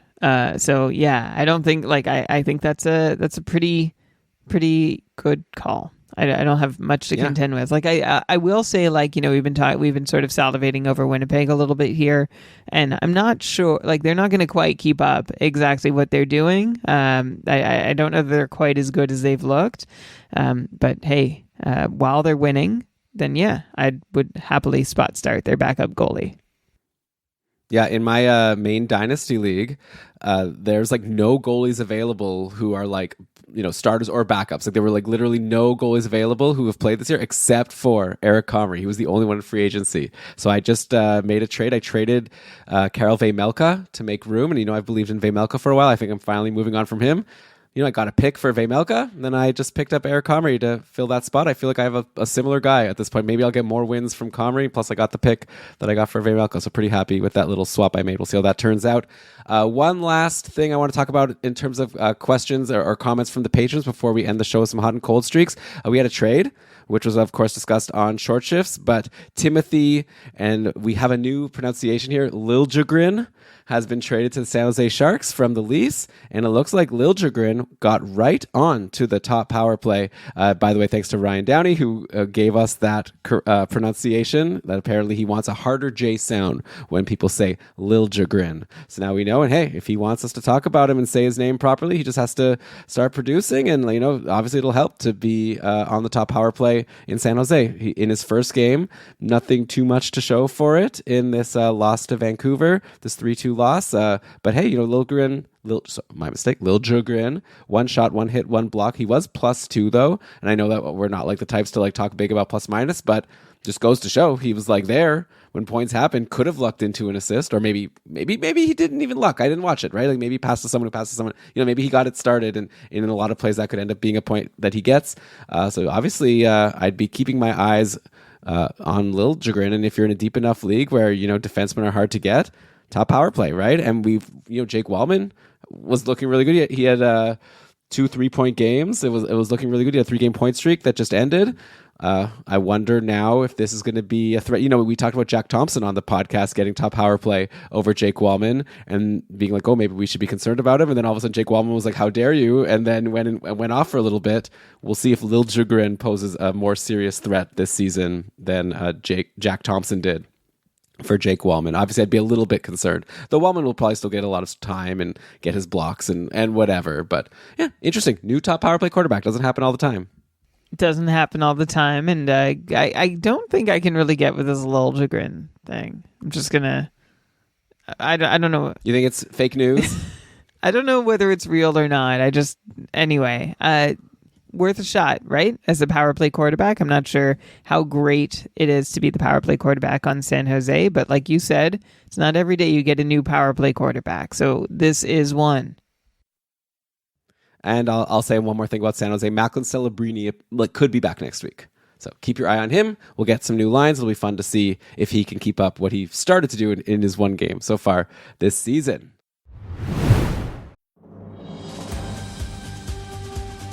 This episode is brought to you by Progressive Insurance. Fiscally responsible, financial geniuses, monetary magicians. These are things people say about drivers who switch their car insurance to Progressive and save hundreds. Because Progressive offers discounts for paying in full, owning a home, and more. Plus, you can count on their great customer service to help you when you need it, so your dollar goes a long way. Visit Progressive.com to see if you could save on car insurance. Progressive Casualty Insurance Company and Affiliates. Potential savings will vary. Not available in all states or situations.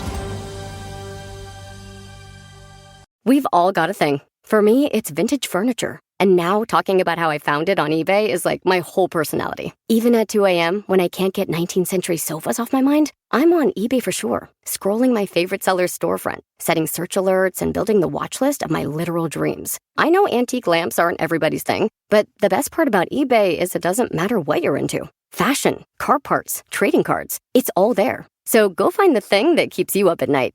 eBay. Things. People. Love.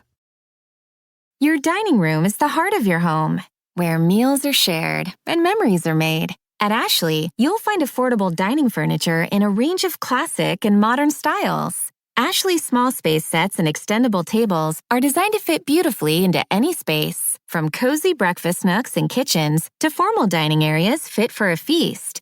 And with mix and match seating options, everyone at your table gets the perfect seat. At Ashley, style is served. Shop in-store or online today. At your job, do you ever have to deal with a nose roller? How about a snub pulley? Well, if you're installing a new conveyor belt system, dealing with the different components can sound like you're speaking a foreign language. Luckily, you've got a team ready to help.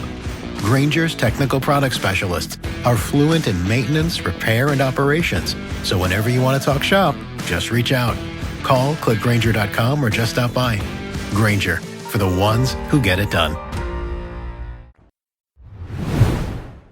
Brian, I want to go now to some hot and cold streaks to end the season. A couple cold streaks I'm interested to get your takes on. One is Connor Bedard, who actually you brought up to me as someone we should bring up on the show. I should mention that Bedard is playing right now. Chicago is beating the Anaheim Ducks 3-0 at the end of 2 periods, and Bedard has 2 assists.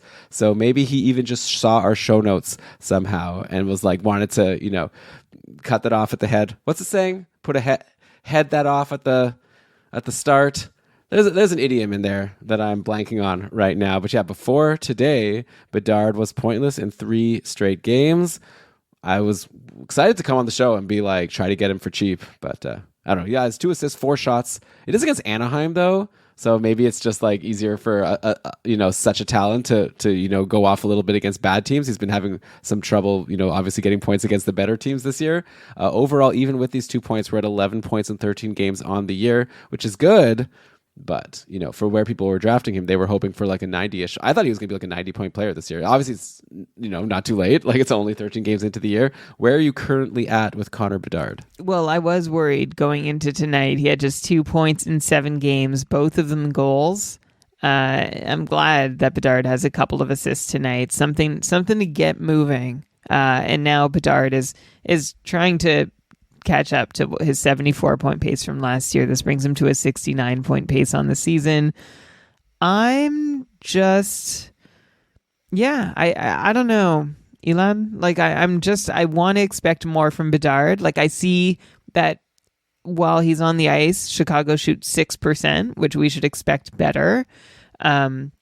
I think I'm just getting a little anxious. Like 7 games is a long time to see very little. So it's nice to see him do something against Anaheim tonight. Even on the power play, like we thought the power play might be a little... So you know what? It is better, but he's not producing any more than he was before. He has yet to score on the power play, which I think is only a matter of time. I just haven't been seeing the returns that we wanted to see quite yet. And the shots have been there, but like they've been so the last week or two when we want to regularly see like a 5, a 6, a 7 shot game, which he did over the first couple weeks, but then stopped doing for the last couple. So just wanted to raise Connor Bedard, keep it like, I don't know how much you really want to do about it. I have him on my team and I'm happy to keep waiting. But I'm not like so happy to keep waiting. I'd really like him to start showing that he can take a step forward from the mid 70-point pace he put up last season. Well, you said before with Ovechkin, sell high. Does Bedard count? Yeah. It's kind of a fun trade. That is a very fun trade. And I wonder if you can, because assuming Ovechkin was drafted before Bedard in drafts too, maybe you can ask for a little something. But I don't think so. In Cupful, Ovi was going in like round 4. Bedard was going in round 3. Is that right? So okay. I could have drafted Ovi when I took Matt Barzal. Kind of regretting that one a little bit. I bet you are. We have a question, by the way, from Mason, was wondering, based on this Bedard cold streak, but you have both of these guys, but imagine you didn't. Would you sell Nico Hischier for Bedard? Hischier obviously going off himself, 10 points in his last 7 games, scores almost every game. He's got 10 goals in 14 games, Nico Hischier, over in New Jersey. So that would be a classic, I guess, buy low, sell high. Bedard was drafted ahead of Hischier in like all leagues. But at this point, Hischier's just looking so amazing. That would be a hard trade for me to be willing to do. But I do love I love both of their upsides though. Yeah, I think their upside is probably pretty similar. And like Heishier saying, like 10 goals, and it's like, oh, he must be shooting like crazy. His shooting percentage? No, actually, his shooting percentage, I mean, he's shooting over 20%, so it's a little high, but he's generally like a 14-ish% shooter. So it's not like completely out of line. And 4 of Heishier's goals have come on the power play too, to help boost that shooting percentage. So would I do Bedard for, I have them both, so I don't have to think about this too much. But if I had Heishier, would I trade him for Bedard? Yeah, I think you could win that deal. But I also don't think you need to go ahead and do that. Like, I'm not sure. I wouldn't feel compelled to go and do that. I think I'd just be happy to keep Heishier and see him continue be on track for the upside that we expect Bedard to have too. Yeah, I think they're both like probably good bets for like I think Heishier is a good bet for 90 points this year. It's like, I don't think it's like, I don't know what you're really gaining in this year. Maybe in a keeper league, of course, it's a little bit different. By the way, I should mention the Chicago lines. It's changed up a lot, and it'll probably change up again. So you don't want to buy too much in. But right now, Bedard's been playing with Kurashev and Ryan Donato. And I should mention Ryan Donato has also been on the top power play. He's also on a crazy hot streak. 6 points in Donato's last 5 games going into today. And today, 2 periods in, 3 shots, no points yet, but a hit for Ryan Donato. So he's a guy that we brought up at the start of last year we were interested in, and then he totally fell off and was nothing. Look at him now. Top line, top power play on Chicago. I feel like for as long as it lasts, and it might not last long, like, why not? Right? Especially if he's shooting like he has been. Yeah. Ryan Donato, you know what? I was trying to find value in Chicago. I think they, I can't remember what point this week they had a good streaming schedule. And I was looking for someone. They have a really weird mix of how they're setting up their lines between top power play and not. Like Lucas Reichel is on the top power play, but the 4th line. Ryan Donato is on the tonight. He's playing with Bedard on the top line and top power play, and he's the only one in that situation. The others are Bertuzzi, who's playing on I'll call line 2. And Teravainen's on line 3 and power play 2. Everyone's getting all mixed up. It's pretty hard to find someone who's in a really great situation in Chicago, which is kind of a bummer because we thought with Connor Bedard there'd be at least a couple guys consistently playing with Bedard, top line and top power play, but unfortunately not. But in the meantime, yes, thank you for mentioning Ryan Donato. Okay. We have another cold streak that I wanted to bring up here. Adam Fox. Andrea wanted us to talk about Adam Fox, actually.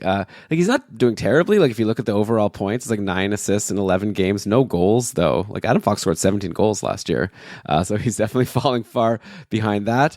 Also, if you look, first of all, this 9 points, 6 of them have come just in 2 early games of the year. He had 2 3-assist games.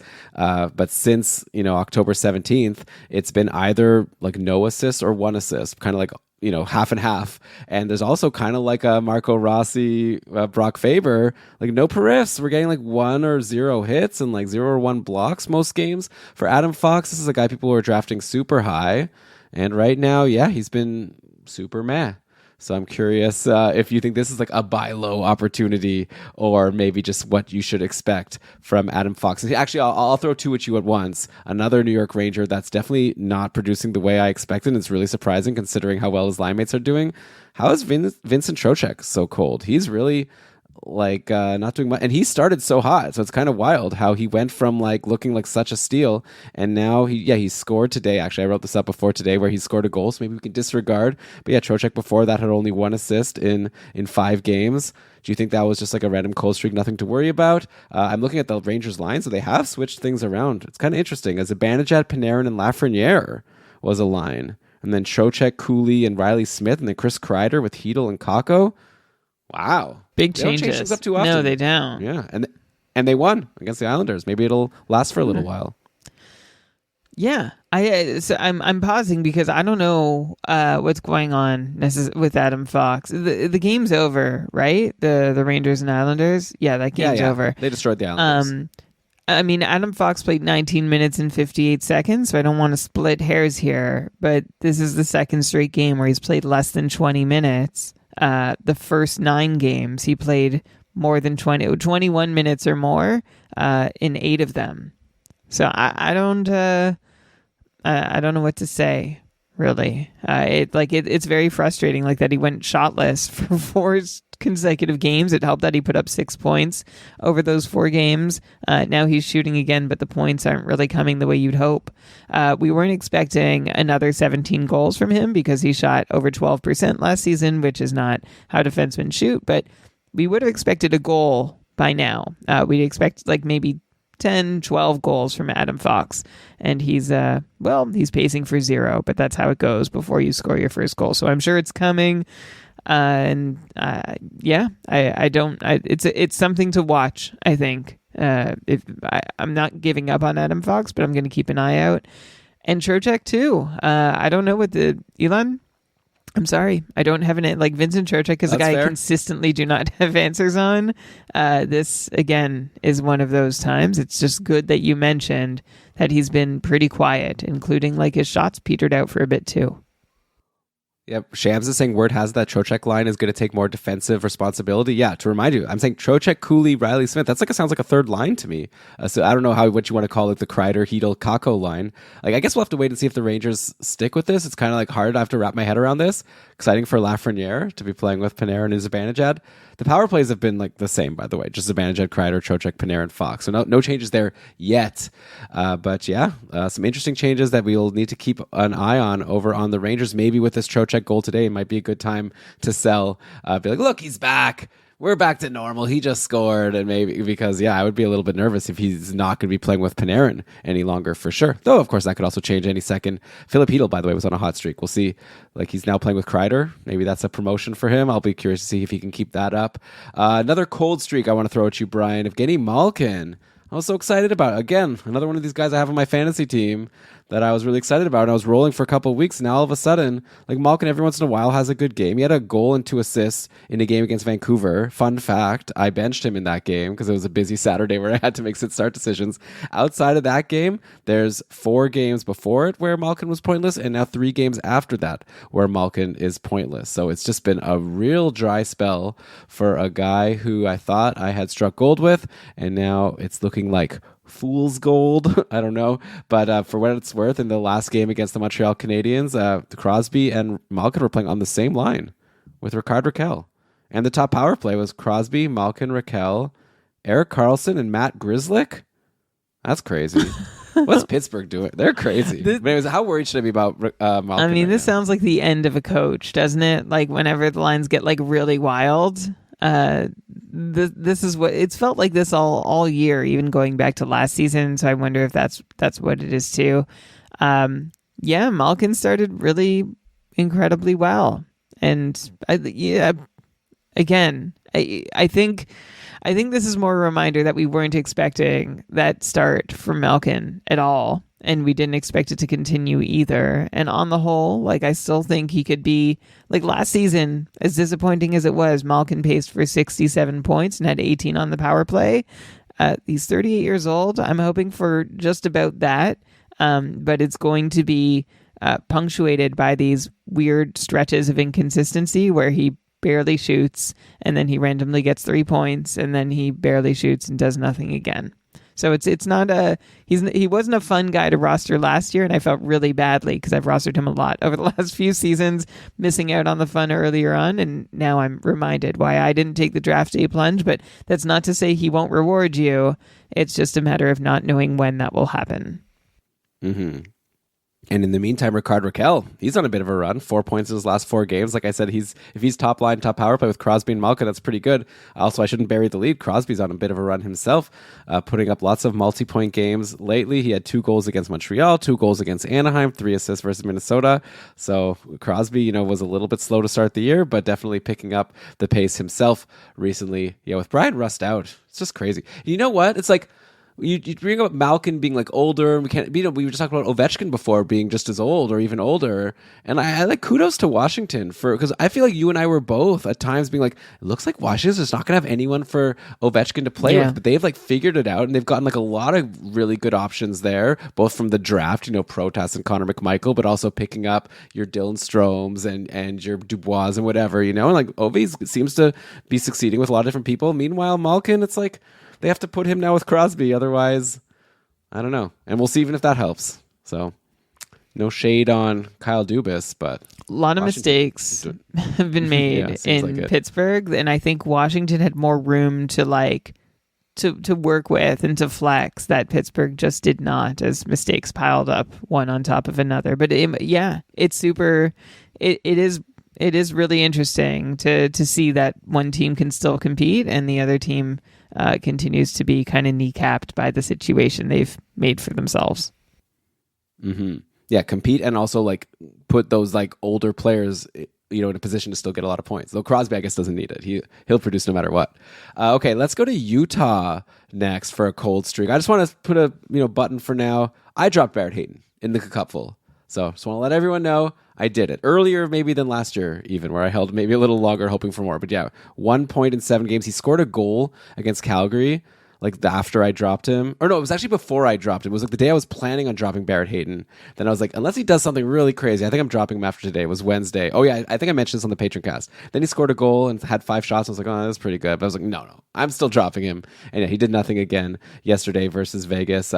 Utah has changed up their lines. So Hayton is now playing with Schmaltz and Matthias Michelli. It's been Keller now on the top line with Genther and Cooley, which is like very exciting for Genther and Cooley, right? Like at some point, I feel like we saw some people like paying big fab for Logan Cooley when he was dropped. I was like, why? He's not even like whatever. He's not even getting the most amazing deployment. But all of a sudden now, like Logan Cooley looking pretty great if he's going to be playing on the top line with Genther and Keller. And Cooley, by the way, 4 points in his last 4 games. He had a goal and an assist versus Vegas on Saturday.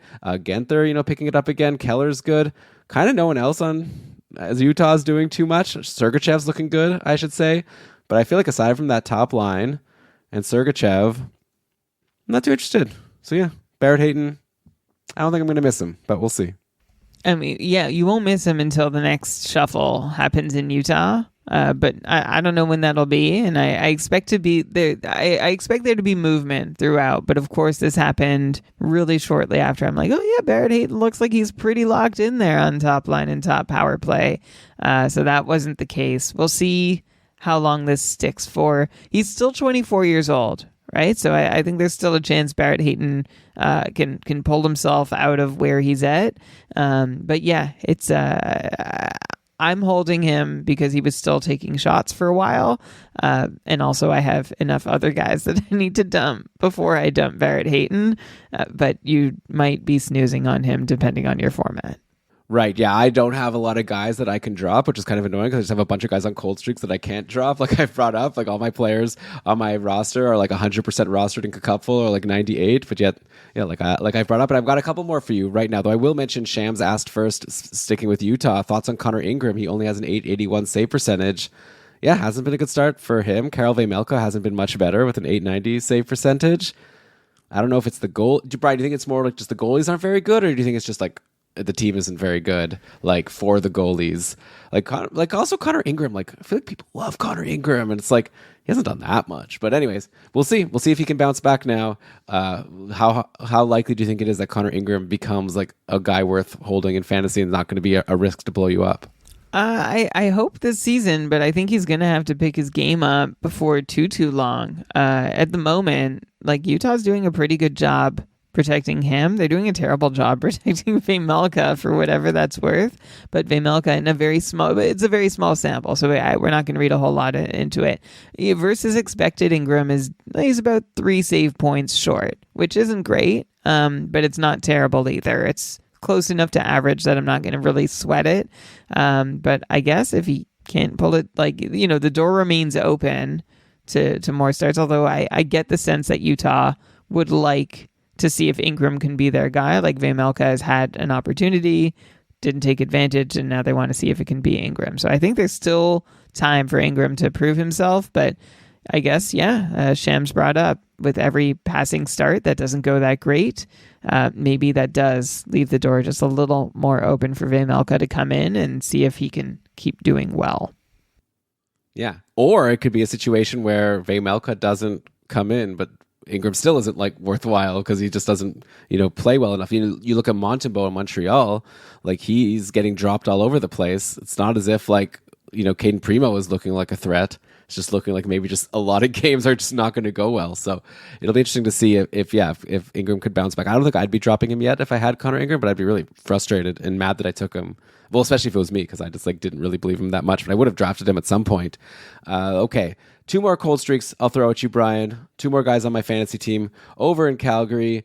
What happened to Nazem Kadri and Mackenzie Weegar? And actually, I don't even want to ask you about Weegar, because I know rightfully so, you could just make fun of me because I was so high on him and things started so well. But yeah, I don't know if this is a Calgary thing, but Kadri's gone so cold, pointless in 4 games. He looked like such a sure thing to start the year. He was shooting so much, he wasn't even scoring that much, but just things were going so well anyways. But yeah, now, like I said, pointless in 4 games for Nazem Kadri. The Oilers are playing the Flames right now. They're in the 3rd period. It's 2-1 for the Oilers. The goal for Calgary, Mantha from Tyson Barrie and Backlund. Get out of here. Where's Kadri? Where's Weegar? And yeah, Weegar, let me give you his latest stats. Also, not too exciting. Only 1 point in his last 6 games. Also, a lot of one-shot games in there. I thought that Weegar was a big shooter. And it's weird. You look at Weegar's game log for shots. There's some 4s. There's some 6s in there. And then just a whole spattering of 1s. So yeah, I don't know. Calgary. What's going on in Calgary? I don't know. I think it's a mix of they're not very good as a whole, as a whole roster, and also a little bit of bad luck. I think it's a bit of both. And this is what you get, right? When there isn't a whole lot of meat on that depth chart. So inconsistency is expected. I'm not I think they'll all break out of it. I'm not going to say, Weegar, forget it. I think Calgary deserves a little better on the power play, and maybe better on 5-on-5, or maybe not. I think they're still working some things out, and unfortunately, this is what that looks like. Yeah, so obviously I wouldn't be dropping either of these guys. Maybe it's a good buy low time, but it's not without risk. But hopefully Calgary picks it up and their 2 studs and Kadri and Weegar can get going for me. I'm going to need like I said, I need all these cold streaks to be over starting next week. I'm not stressing out too much about it now. It may sound like I am, but I'm just bringing them up for the show. But if 2 weeks go by and it's still happening, then it's oh no, I've made a huge mistake potentially with all these players that I'm banking on. We'll wait and see. One last thing I'll throw at you, Brian. An interesting line combination today in Toronto. They changed up their top power play. I guess the ongoing saga of the Toronto top power play. Who's the 5th person there? Started with Morgan Riley. We talked all about Oliver Ekman-Larsson. I wonder if the listeners now that don't know this are wondering, I wonder who did they switch to now? Which defenseman on the Leafs did they give it to? Guess what? It wasn't a defenseman. Matthew Nyes went on the top power play today for the Leafs. They ran 5 forwards. Tavares, Nylander, Marner, Matthews, Nyes. So I guess once again, you could be nervous about Morgan Riley if you want. The last time I felt like I needed to apologize when I cried wolf, and then he got back on the top power play, went on a 4-game point streak. But now it's once again a 2-game pointless streak for Morgan Riley off the top power play. We'll see how long it lasts. Meanwhile, Matthew Nyes didn't do anything with the top power play today in the game against Minnesota, and he only had a shot in the game. He's got a 2-game pointless streak. He was on a hot streak before as well, just like Riley. But obviously something to watch. And if you have Matthew Nyes, you're obviously pretty stoked and excited that maybe you've struck gold. But we'll see how long it lasts. Toronto, the final result, they lost 2-1. So it could be that Toronto will change things up for the next game. But definitely something that you should be aware of over in Toronto. Yeah, I was actually going to say this about Florida too. I don't know. It feels like I wonder if it's a matter of time before they just go 5 forwards too. Just trying to manifest there. I think give Aaron Ekblad a chance. I don't know. Well, that too. But if they're done with him, I don't have any stocks in Ekblad. But I feel like Morgan Riley is more proven to be capable, I think, than Aaron Ekblad. And if he's not, being held there, then why would anyone else be? No, I'm with you. Okay, so Brian, with that, we've come to the end of our show plan today. This has been a lot of fun. Thanks so much for everyone who joined us in the chat. Ooh, Calgary scored another goal. No, Sharon Govich from Kevin Ball. Get out of here. Where's my guys? Okay, thanks everyone. Hope you enjoyed the show. I had a blast recording it. We really appreciate you listening to our silly shows every week and also all the fun stuff going on. I hope you like the Matchup Maximizer that I dropped this morning. There were 2 great short shifts last week, and also we've got another short shifts coming up next week. Well, a couple. We're going to have Lewis and Elizabeth on Tuesday, back to Shams and Jeremy on Thursday, so it's going to be a jam-packed feed as per usual, so make sure you're subscribed wherever you get your podcast. Keeping Carlson is everywhere, right? Spotify, Apple Podcasts. I don't know. I use Pocket Cast. It's good.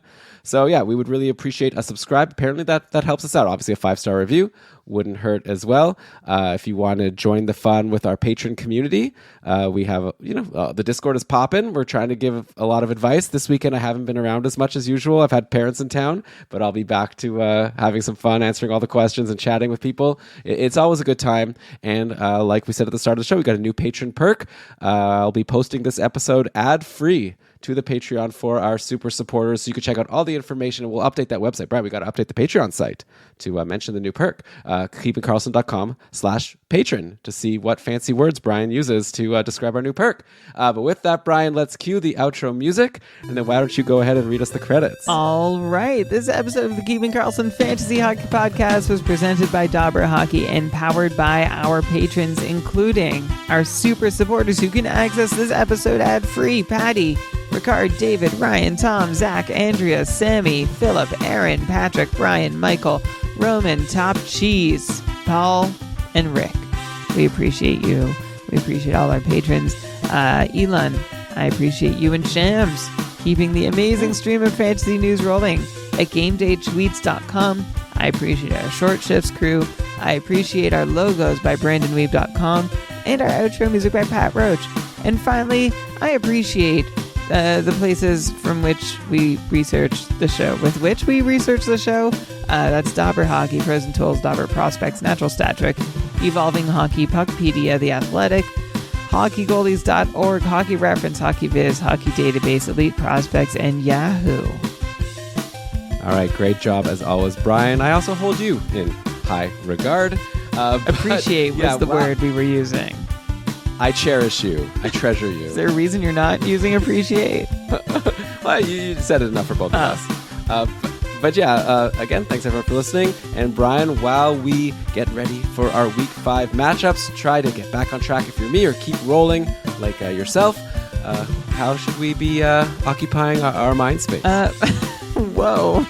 With your mind space, do what you can to improve others' mind spaces, and make sure that fantasy hockey is something that is for everyone.